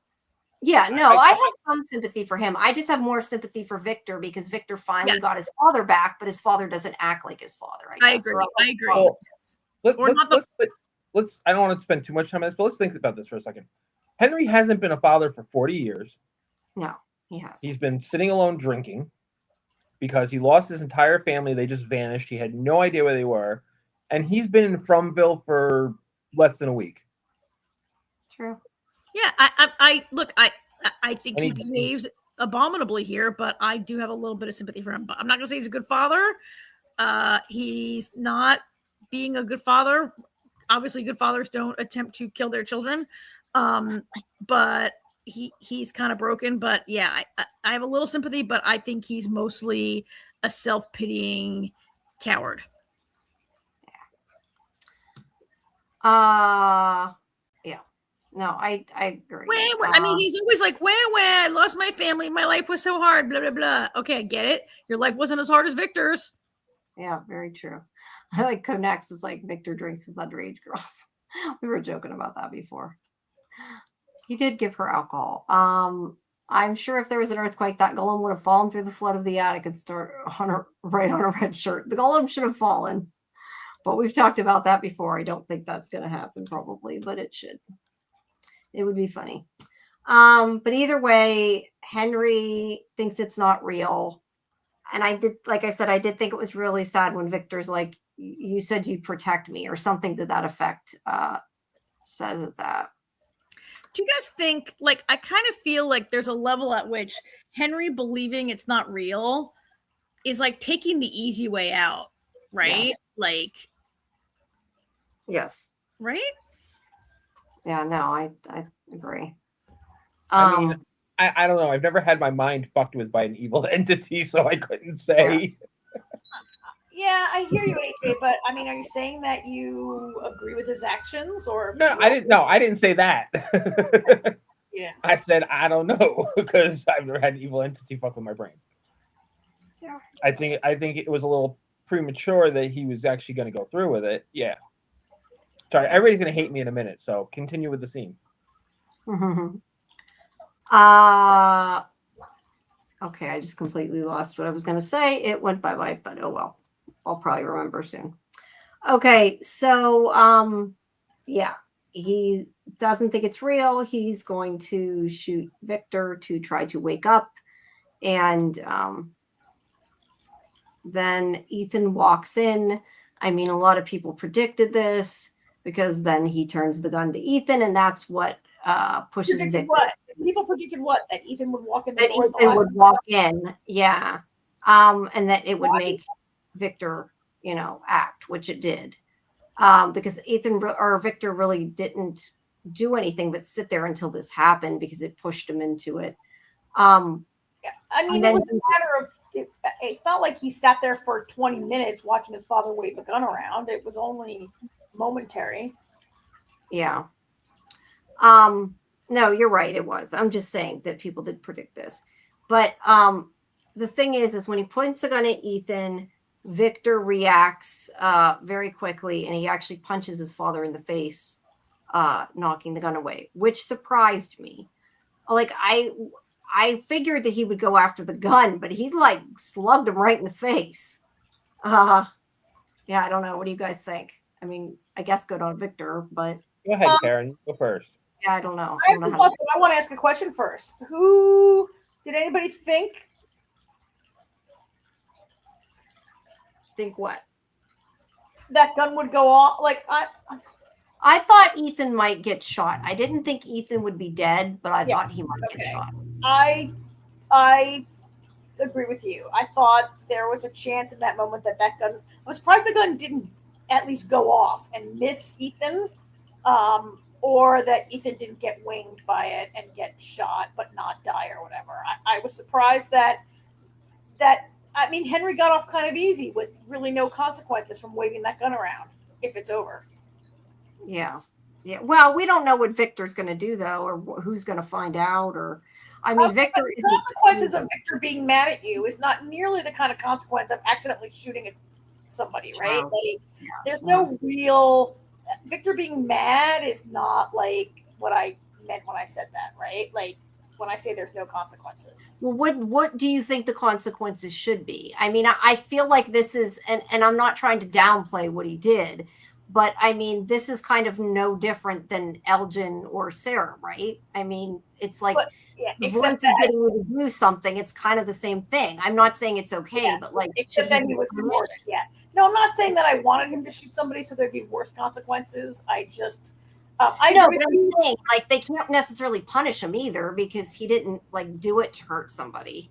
Yes, well, he was gonna. I mean, he was gonna shoot somebody. Like, yes, I mean, there's a limit to saying like, oh, you didn't mean to hurt somebody. He did mean to hurt somebody. He meant to kill Victor. Well, Sarah meant to kill Ethan. You know what I mean? Like, I'm just saying it's sort of the same thing. It doesn't excuse it, but I'm just saying like I don't know that like they should punish him or put him in the box or something. I mean, it's not. I guess. I mean, what Sarah almost did is horrible. Almost like she meant to kill Ethan. I'm going to say something that is like really inadequate, and I'm not going to articulate this properly, but Ethan's not her son. You mean, at any rate, let me. So there's no real answer here. I agree with you that in that moment, I thought it was possible that gun would go off and maybe hit Ethan. Yeah. Yeah. Okay. Yeah. Go ahead, AJ. Let's get ready with the hate on AJ because everybody's going to hate him. Everybody's going to hate me. I was hoping Ethan was going to get shot. Anybody's been listening to us whenever we started this stream, I hate Ethan. He annoys the shit out of me. Yeah. Yeah, you don't like Ethan. I don't like Ethan. I know he can't. I knew he wasn't gonna. Like, I was hoping he might get shot, but not die, because the whole Lake of Tears thing. He's got some plot armor, but I wouldn't have been upset if he died. I would be like, oh, finally, this kid is fucking gone. He can't fucking keep fucking shit up. Yeah, I'm not an Ethan fan. I just want to bring up something that Code Knox thinks, though, that's a good point. Is me saying like, what are they going to do with Henry? But that's a good point. Like, how do we know he wasn't going to end up like Abby? I mean, we kind of theorized that, right? So if Victor didn't stop him, he might have went around and killed a bunch of people, not just Ethan. So yeah, I don't know. I don't know what the answer is because I don't think they should put him in the box, but that doesn't make it in any way okay. Boyd doesn't have any stomach for the box. The box is not even like a thing anymore. No, I know. I'm just using an example. I'm actually honestly kind of thinking of Negan as I say all this for some reason. And I'm thinking like, should they put him in like start putting people in the cell or whatever and leave them there or whatever. I mean, they only have one. It's kind of like Widow's Bay, right? Like they don't have a big place to put people. I think we're well beyond the box. There's about 5 other people that should have been in there before already, and if they didn't put those. Listen, you didn't put Sarah in the box, and she tried to kill Ethan. Yeah. Well, Boyd has no stomach for the box. He has said he will never put anyone in the box ever again. Yeah. I mean, the thing is, we know that Boyd came up with the whole box idea as a deterrent. He never actually expected it to be something he needed to do. We just he didn't even want to put Frank in the box. Frank's like, no, I should go in the box. Which Frank just didn't want to be around anymore because his kid and his wife are gone. True. Hi, Marks. Welcome. He says, I feel like in these type of shows, the greatest dangers often happen from those in the group that freak out and make bad choices that could get others killed. This is definitely true. Yeah. For sure. Yeah. Yeah. I'm kind of like, like I said, I don't know what the correct answer is, with. Hold on a second. I'm curious. Maybe I'm not. Maybe I'm forgetting something. Oh no, never mind. She shot Nikki. My bad. I forgot. Oh yeah, Acosta shot Nikki. Because Susie said or Acosta, but I'm like, why? What's she doing? I forgot she shot Nikki. To be fair though, Acosta didn't know the rules when she got there. She didn't know about the box. But she also didn't mean to shoot Nikki either. I mean, it was an accident, right? Right. I mean, the bullet went through the monster. It did. I mean, so to me, I don't really like Henry. I don't think anybody likes Henry. We're not supposed to like Henry at this point, right? maybe there's some sympathy for him out there. I don't think Henry's a character. I don't think he's going to live. Like, I don't think Henry gets out of Fromville. I think the only way Henry can redeem himself now is by maybe sacrificing himself so that Victor can survive. You're right. And I didn't even think of, I'm just happy to see what Scarlett wrote. I didn't think of Fatima either. We forgot about her too, right? I mean, she did kill Tilly. That's why so many people probably should have went in the box and didn't. We're past that. Yeah. Bad things happen to people in this town. Let's say that for sure. All right. So, like I said, this is Fromville is like when you're, is like when you're on a plane and the captain comes over and he's like, we've lost all our engines, we're going down, and people start freaking out, doing things they would never do, and then the plane leaves safely, and everybody's like, I never want to look at any of you people again. Fromville's like that. Like, if whoever gets out of Fromville, they're going to lose all contact and never mention anything again. No, that's kind of that's a good analogy. I like that. But anyway, my point was Victor punched his father in the face. He knocked the gun out of his hand. And now they're both safe. But what will happen next, between them? Like, can they get back to the way they were? I don't know. All right. And then we have Sophia going around collecting the rest of the talisman. She gets the one from the bar. And Clara has gotten the rest of them supposedly for her. Now I want to talk about all the talisman. I think personally that there are a couple that are not there. I'm surprised that Sophia didn't count them. I'm pretty sure that the talisman in the cave is buried because they didn't show the monsters picking it up either. So that's probably somewhere else. It is very, in my opinion, unlikely. Now it's possible, but unlikely that Clara would know about the talisman that was on that door in the basement of Colony House, because it seems like only Donna, Boyd, Randall, and Jade. Oh, I forgot about that one. Yeah. So you're probably right. That one is probably still there. So what my theory, what I think is going to happen is I think that there's going to be a period like where they're going to be trying to, get away and hiding in holes and stuff. But I think like at a certain point, they're going to find a talisman and be like, well, we can all stay at Colony House, just because I don't think they're going to spend the whole season doing that. So I'd like that it ups the stakes, but I don't know that we can do that every night. Like, I don't know they have time for it.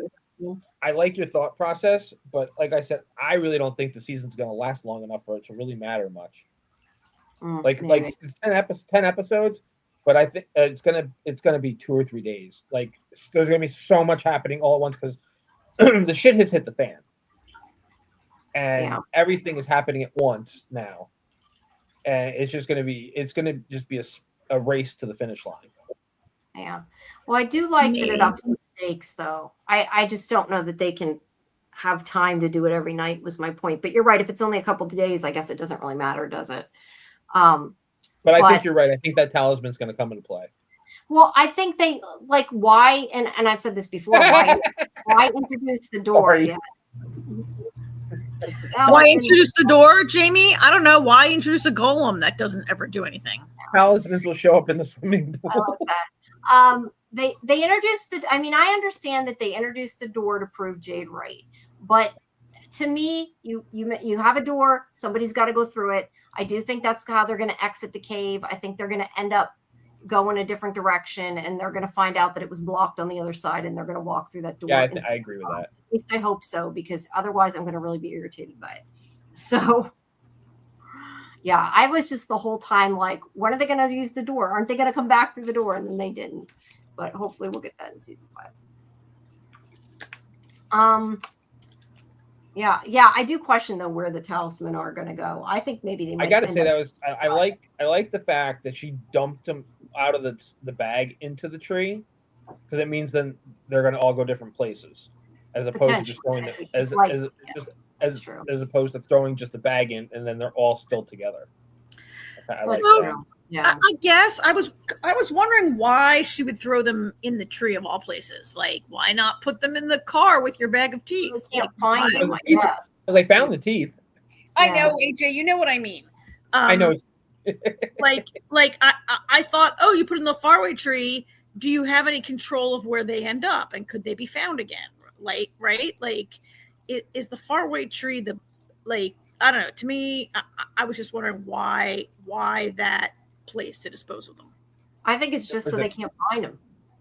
They don't know where they went. Well, they don't know where they went, so they could find them. Is Karen's point. Or they could come right in the swimming pool. Like she doesn't know. Does she know? Does she control the faraway tree? I don't know. Right? You know what? I think it was a cool visual effect. Yes, it was. I think that was the entire point. I don't know if she can control where they go through the faraway tree. No, I don't think she can either. Could they show up in a really convenient and useful place like Dale did? Could. Maybe. Yeah. I don't know. But I agree. I think it was a good, like the way they did it, it was like exciting. But does it make sense? I don't know. Maybe it does, and I just don't know it. Yeah. I just assumed she wanted them so they couldn't find them. But you're right. If she didn't want them to find them, maybe that was the wrong place to put them. I don't know. Or maybe the faraway tree works differently now that the bottle tree's gone, right? I mean, yeah. Godnox also has a point that it's like a ritual, like everything else they're doing, right? Yeah. All right. So Boyd and Ellis and Fatima are ready to go into the caves. They're going to go try to find Jade and Tabitha. He gets them to agree.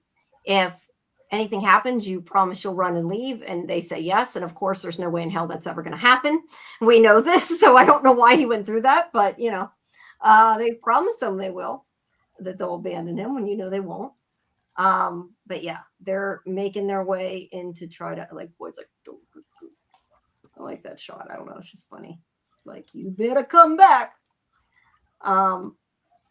So yeah, they're going to head in. And then meanwhile, this is where Jade and Tabitha have the idea to dig with the bones. Well, Tabitha. Finally smart. It was smart, but it was also a little disturbing. Okay. Now, I don't know if you're going to feel the way I did. Not everybody agreed with me, but I thought her seeing that, like, I understand she touches things and she has her memories, fine. I just thought this scene was dumb. I did not like the thing about, this is our daughter's skull, because I don't think you could recognize the skull, and I don't know. It irritated me. I'm with you, Jamie. I thought it was kind of dumb, too. I thought it was kind of dumb also. Like, how can you look at a skull and you get some sort of supernatural... This is our daughter! Well, she does seem to see things when she touches things sometimes. Wait. And also, she has a memory that it's her daughter, but she sees her as Ankui, not as, like, her real daughter, right? Like, I was like, I don't know. If you wanted me to put the playing as the Ankui, that wasn't part of the memory from like the other episode, so it doesn't make any sense. I feel like if they wanted me to have a warm and fuzzy feeling here about her looking at the skull and remembering her daughter, could I have seen a living child?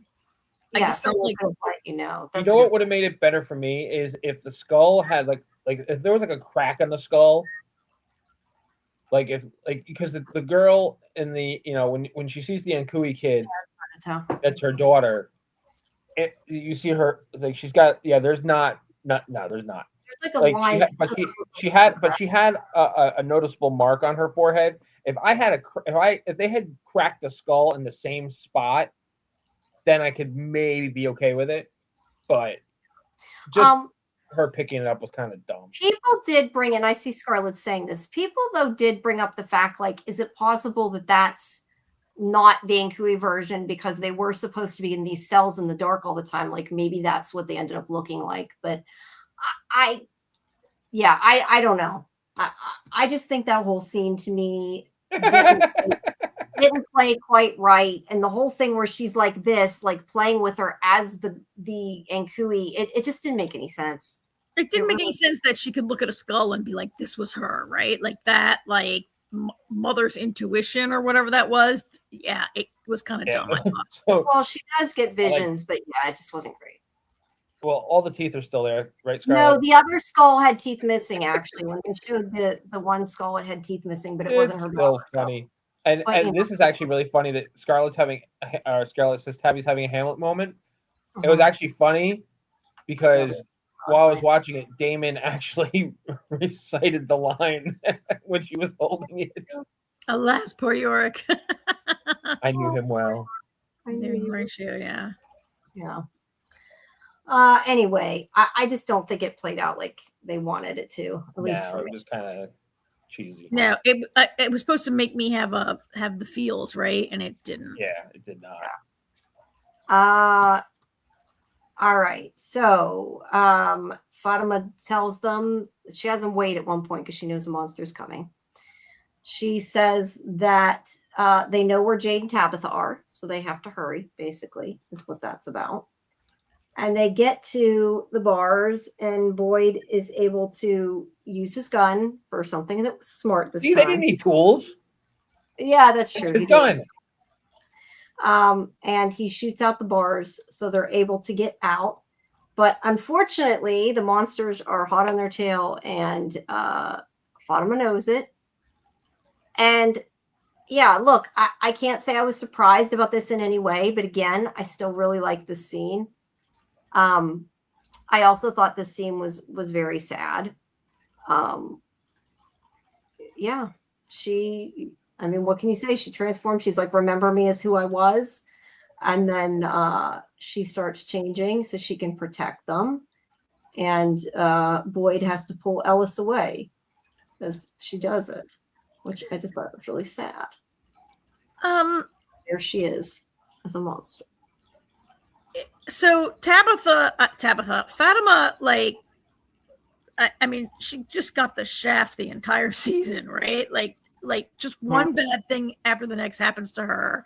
And like, it's ironic that like the only way she gets control in the end is by embracing this change and becoming the creature is the only way she can like assert control over the situation or whatever.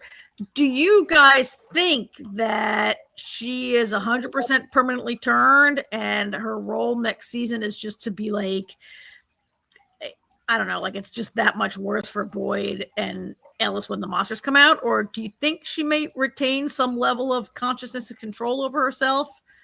Yeah, I think she's a hybrid. Yeah, I think there's something that she's going to be able to still help them. I mean, can she go with them back to Colony House? I don't know. Maybe she can. Maybe she'll show up and they won't tell anybody what happened. Who knows? I mean, I could see that happening the way they are, right? Like the whole thing with Tilly, like they could completely just lie about it. Like I said, I don't really have a reason other than, to me, that's a more interesting story. Like Fatima now being a monster and we never see her again, or she's evil and she's not part of the story. That to me is not as interesting. And that's my whole reasoning. It's not a good reasoning, but it is my reason. Yeah. You know what actually would be really, I don't see it happening because there's just not enough time left. But it'd be really funny if like she does change back human looking and she goes back to the house, Colony House and everything. And they they remember there's a talisman downstairs and they put it on the front door and they're like, come on, hurry up. Fatima, come in the house. And she's like, I can't. Like a vampire, like Angel not being able to go in Buffy's house. Yeah. I mean, I could see it happening. Look, she's not my favorite character. I don't really mind if she's just gone now and becomes a monster. I think there is a certain things they can do storytelling wise with her being just with like Boyd and Ellis having to deal with this. I guess if she is a hybrid, like why her and not other people who've become monsters? Like we've talked about. We still don't know the complete rules. Like we know she became a monster because she birthed a monster. We don't know what the deal is with the rest of the monsters. So right. I don't have enough information to That's why I think she could be like the kimono woman and that it's like that kimono woman something else because we don't really know the kimono woman is definitely something else. Okay, she's something else, but she's not a force for working in favor of the residents. No, but that doesn't mean Fatima couldn't be. I'm just saying, like, what is she? I don't know. I just think that Fatima is something else. She's kind of boring. I don't really mind her being gone. Honestly, there's too many characters. I still stand by that there were too many characters and we needed some to be gone. So, like, yeah, there were too many characters. I will give you that. I think that they need to get rid of a bunch of them. It's hard because, like I said, I say that thinking I don't want any of the main characters to die, but they really do need to get rid of some of the characters. So Don't worry, Boyd will die next season. Boyd may die, but if Boyd dies, it's not going to be till the end. Oh, I think Boyd will. Yeah, but we can talk about Boyd dies either in the finale or the next to last. Yeah. But yeah, either way, for now, she's a monster. And yeah, I hope that we haven't seen the last of her. Have we? I don't know. Did you really like her and hope to see her back? I mean, I wouldn't say her character is my favorite, but like, I think the storyline's interesting, and that one of them could be a monster and be like a mole on their side, kind of almost, right? Like that to me is interesting. Although I still question, I've said this before, and I know most people think I'm nuts. I still think that maybe she's becoming a monster and Smiley's becoming a little human. And not that I think Smiley's going to become good. I don't mean that. But that maybe like in the end, he could help them out or something for whatever reason. Like maybe he ends up protecting her or something. Like I don't know. Oh, I know it's weird. But that's what I thought. Jamie, before. I agree with people who think you're nuts. Here. You said some people think you're nuts, right? No, I know. I don't know why I've even thought that. That just has been my theory since episode 7. But we'll see. Actually, hold on. I forgot to mention this before. I'm gonna put it up because Scarlett said something similar. Kenny will reconnect with Christy. After Marielle died, I said the same thing. I was like, Kenny's got a shot. Yeah, too soon. Too soon. No, it's not. So you're saying there's a chance. Yeah, exactly. Yeah. All right. Yeah, well, that's the end of that part. Either way, we won't find that out for quite a while. So, and now the little all right. So then we have the stuff with the Sophia and the boy in white, and we find out they do know each other. And actually, no, she says you're all grown up. She makes comment about him being all grown up. We already know about that. They go towards the faraway tree, and he tells her that the townspeople have the bones, and she's like, but the bottle tree is gone. And he's like, you're gonna lose this time, and she says, I've always admired your optimism. He says you're not. He says you're not gonna win this time around. Okay. So I 100% immediately thought of Lost. This was Jacob and the Man in Black, 100% to me, right? And I really thought of that scene of them together saying like they only like succeed once, everything else is progress. What is that line from Lost? Everything else is progress. It only ends once, everything else is progress. Right? Yeah. Like that's what they said in Lost, and that is kind of like what this is. It only ends once, everything else is progress. Here's the thing, and I'm going to say the same thing I said last night. I know a lot of people think it's a lot like Lost. I think it feels like they're going that direction, which at first irritated me. But then I thought about it, and you have to remember that regardless of Lost, good versus evil is a trope that Lost was playing. Yeah, absolutely. So it doesn't necessarily mean it's Lost just because it's we might refer to it. We're saying it's Lost. We're saying that these writers have worked on Lost. many television and film writers have themes they revisit, right? Yeah. Well, either way, it does feel like it because it seems like they're playing a game, and it does definitely bring up the Man in Black and the Man in White. But my point is, I'm trying to tell myself that it doesn't necessarily mean that it is, it's not. I mean, good versus evil. Jamie, we're not saying that it's going to be exactly the same as Lost at the end. No, I know. I'm just saying that I thought when I first they're not all going to meet for that reason is what I'm saying, but it doesn't necessarily mean that. Yeah. Wait, mean what? Yeah, I mean it's a good versus evil trope. It's not new. Right. But no, I'm saying like them playing a game together, like it made me think like, oh, they're doing the same thing. And I'm just saying that doesn't mean they are. And you're agreeing with me. I'm just saying that's why I told myself that. And I try to remember that, it's not. I mean, I think it's more than I wouldn't know that I would call it a game. I think the stakes are more serious for these two than it being a game between them. Well, maybe the Man in Yellow, it's a game, but it's definitely more personal for the Boy in White, I would think. More realistic, yeah. Okay, you're right. For Sophia, it does seem to be like a game that it takes great enjoyment from. It something that it enjoys, and like scaring people so their livers taste better. Yeah. I don't think the both of them are stuck there, though. I know a lot of people do. What do you think about that? Like, do you think that the Man in Yellow and the Boy in White are trying to leave too? No. I've heard that quite a few times. No. Yeah. No, I don't think they can. I think they live there. Yeah. Yeah. I mean, hell, if they break the curse, they might just stop existing. Yeah. I like whoops, wrong thing. It feels very Fae-like to me. A lot of people have said Fae, and I sometimes see that too. I don't know a whole lot about this kind of lore, but other than Lost Girl, which you probably know. But yeah, I don't know. But I like Neo's thing. I wonder if I'd like it more if they were working together. I kind of wonder that too. Like if you found out that the Boy in White was actually on the other side, that might have been more interesting. I don't know. I don't know that it makes sense. It wouldn't make any sense. It would be like a oh shit moment, right? Yeah, but an oh shit moment for the sake of an oh shit moment. True. Makes it worse. That's true. Very true. I mean, if you guys are frequent watchers of our shows that we do here, you know that I am no fan. One of the things I hate most is an overpowered villain where it appears that the hero has no chance and can never get a win, right?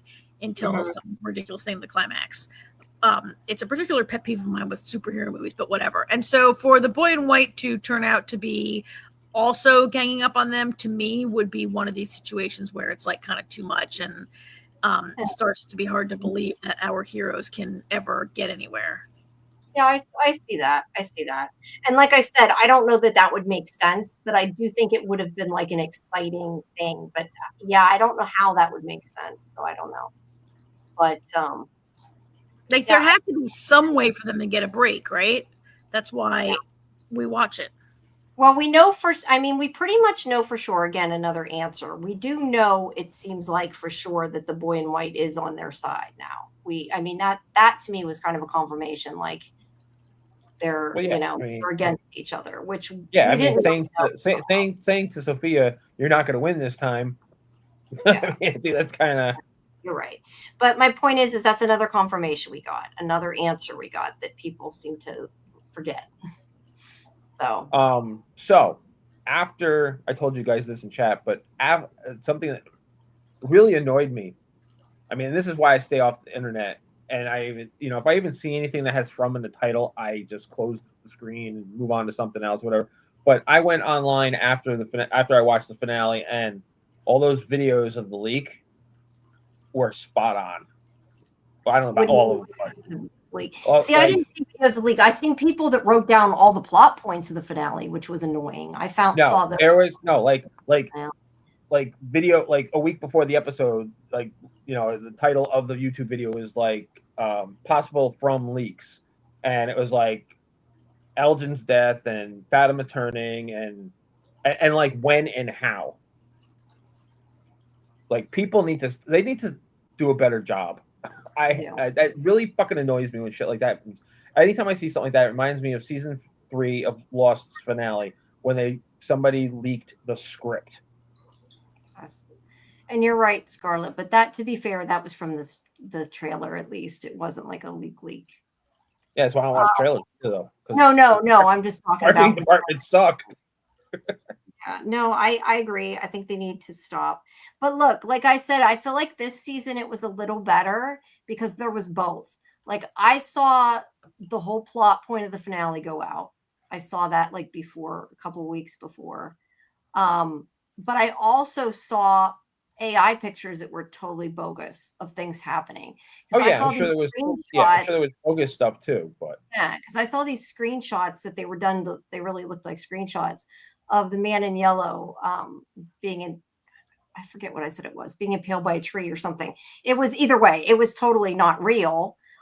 So I don't know. I looked at it as at least people didn't know what was real and what wasn't real, that it was a little bit not just all leaks. Yeah. Yeah. But There's that always just going to be goes to show why I stay away from all of it. No, I get it.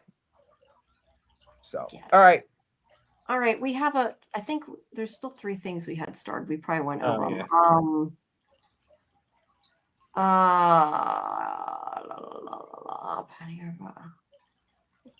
Yeah, I don't know that we kind of covered this stuff. That wasn't anything in particular. I was just looking to see what it was. I know we didn't get to everybody's comments. Some of them I put up. We just kind of, at least I put up. I was gonna yell at Fletch, but he left. Oh, well, Fletch was right about a lot. Like I said, credit there. All right. Well, if anybody doesn't have anything else, I think we went through the whole episode. Please, guys, make sure you do take a minute to like the stream. I know not everybody watched. More people like the stream because there's more people watching than liking. Yes, so please take time to like it, hype it if you can, or hype our deep dive, or hype one of the interviews. Actually, hype one of the interviews is probably the best thing. And the interview with Kaylin and Nathan will be out now for everybody.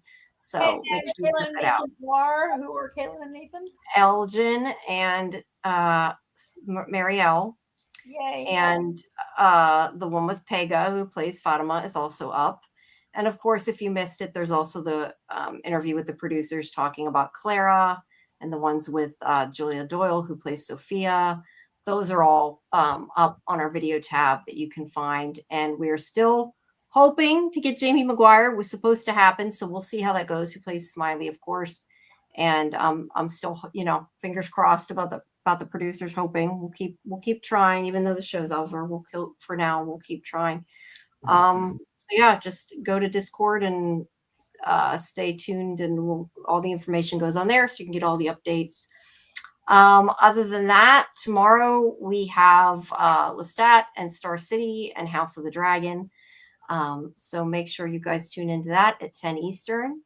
And then we have our watch party. That's a Karen and AJ show. You don't watch any of those. I watch Lestat. Oh, you watch Lestat. That's right. You watch Lestat. Yeah, I watch Lestat. And then Thursday at 9 Eastern, we have our watch party in Discord for Widow's Bay finale, and the Widow's Bay finale deep dive at 11. That has been rescheduled twice. So we will finally finish that this week. And then we have, Silo and the Librarians coming up soon too. So yeah. Jamie. Yes. Silo is this week. Silo is on Friday, which means next Monday is our Silo show. Okay, then we will be talking about that next week. I didn't realize we have a standalone show for Silo. Yeah, is that what we're doing Monday? I couldn't remember if we had. Well, I assumed I thought that was the plan since From was ending. We were just gonna. That's fine. Yeah, that's fine. Well, then I guess next Monday we'll be here probably the same time. Just look to Discord for sure for the details. But yeah, we'll probably be Silo next Monday. Widow's Bay was awesome, Marks. I would love Widow's Bay. I'm excited to see a second season of that. I know it's probably going to be a while with Apple, but eventually. And of course, the Dark Matter is coming back. I think August. Not so August. Yeah, so that's coming back too. No, I lied. September 1st. September? I did think it was August. Okay, sorry, September. So yeah, we got a lot of stuff coming up. We got stuff. Over the next couple months, we're gonna have stuff dropping off, and then the following week something jumping on. Like we've got Star Trek coming. Mm-hmm. Yes. Right. Great. All right. So I'll see everybody tomorrow night. Joining us. Yeah, we'll see you. Have a good night, everybody. Bye. Good night, all. Good night. Bye. Thank you for coming.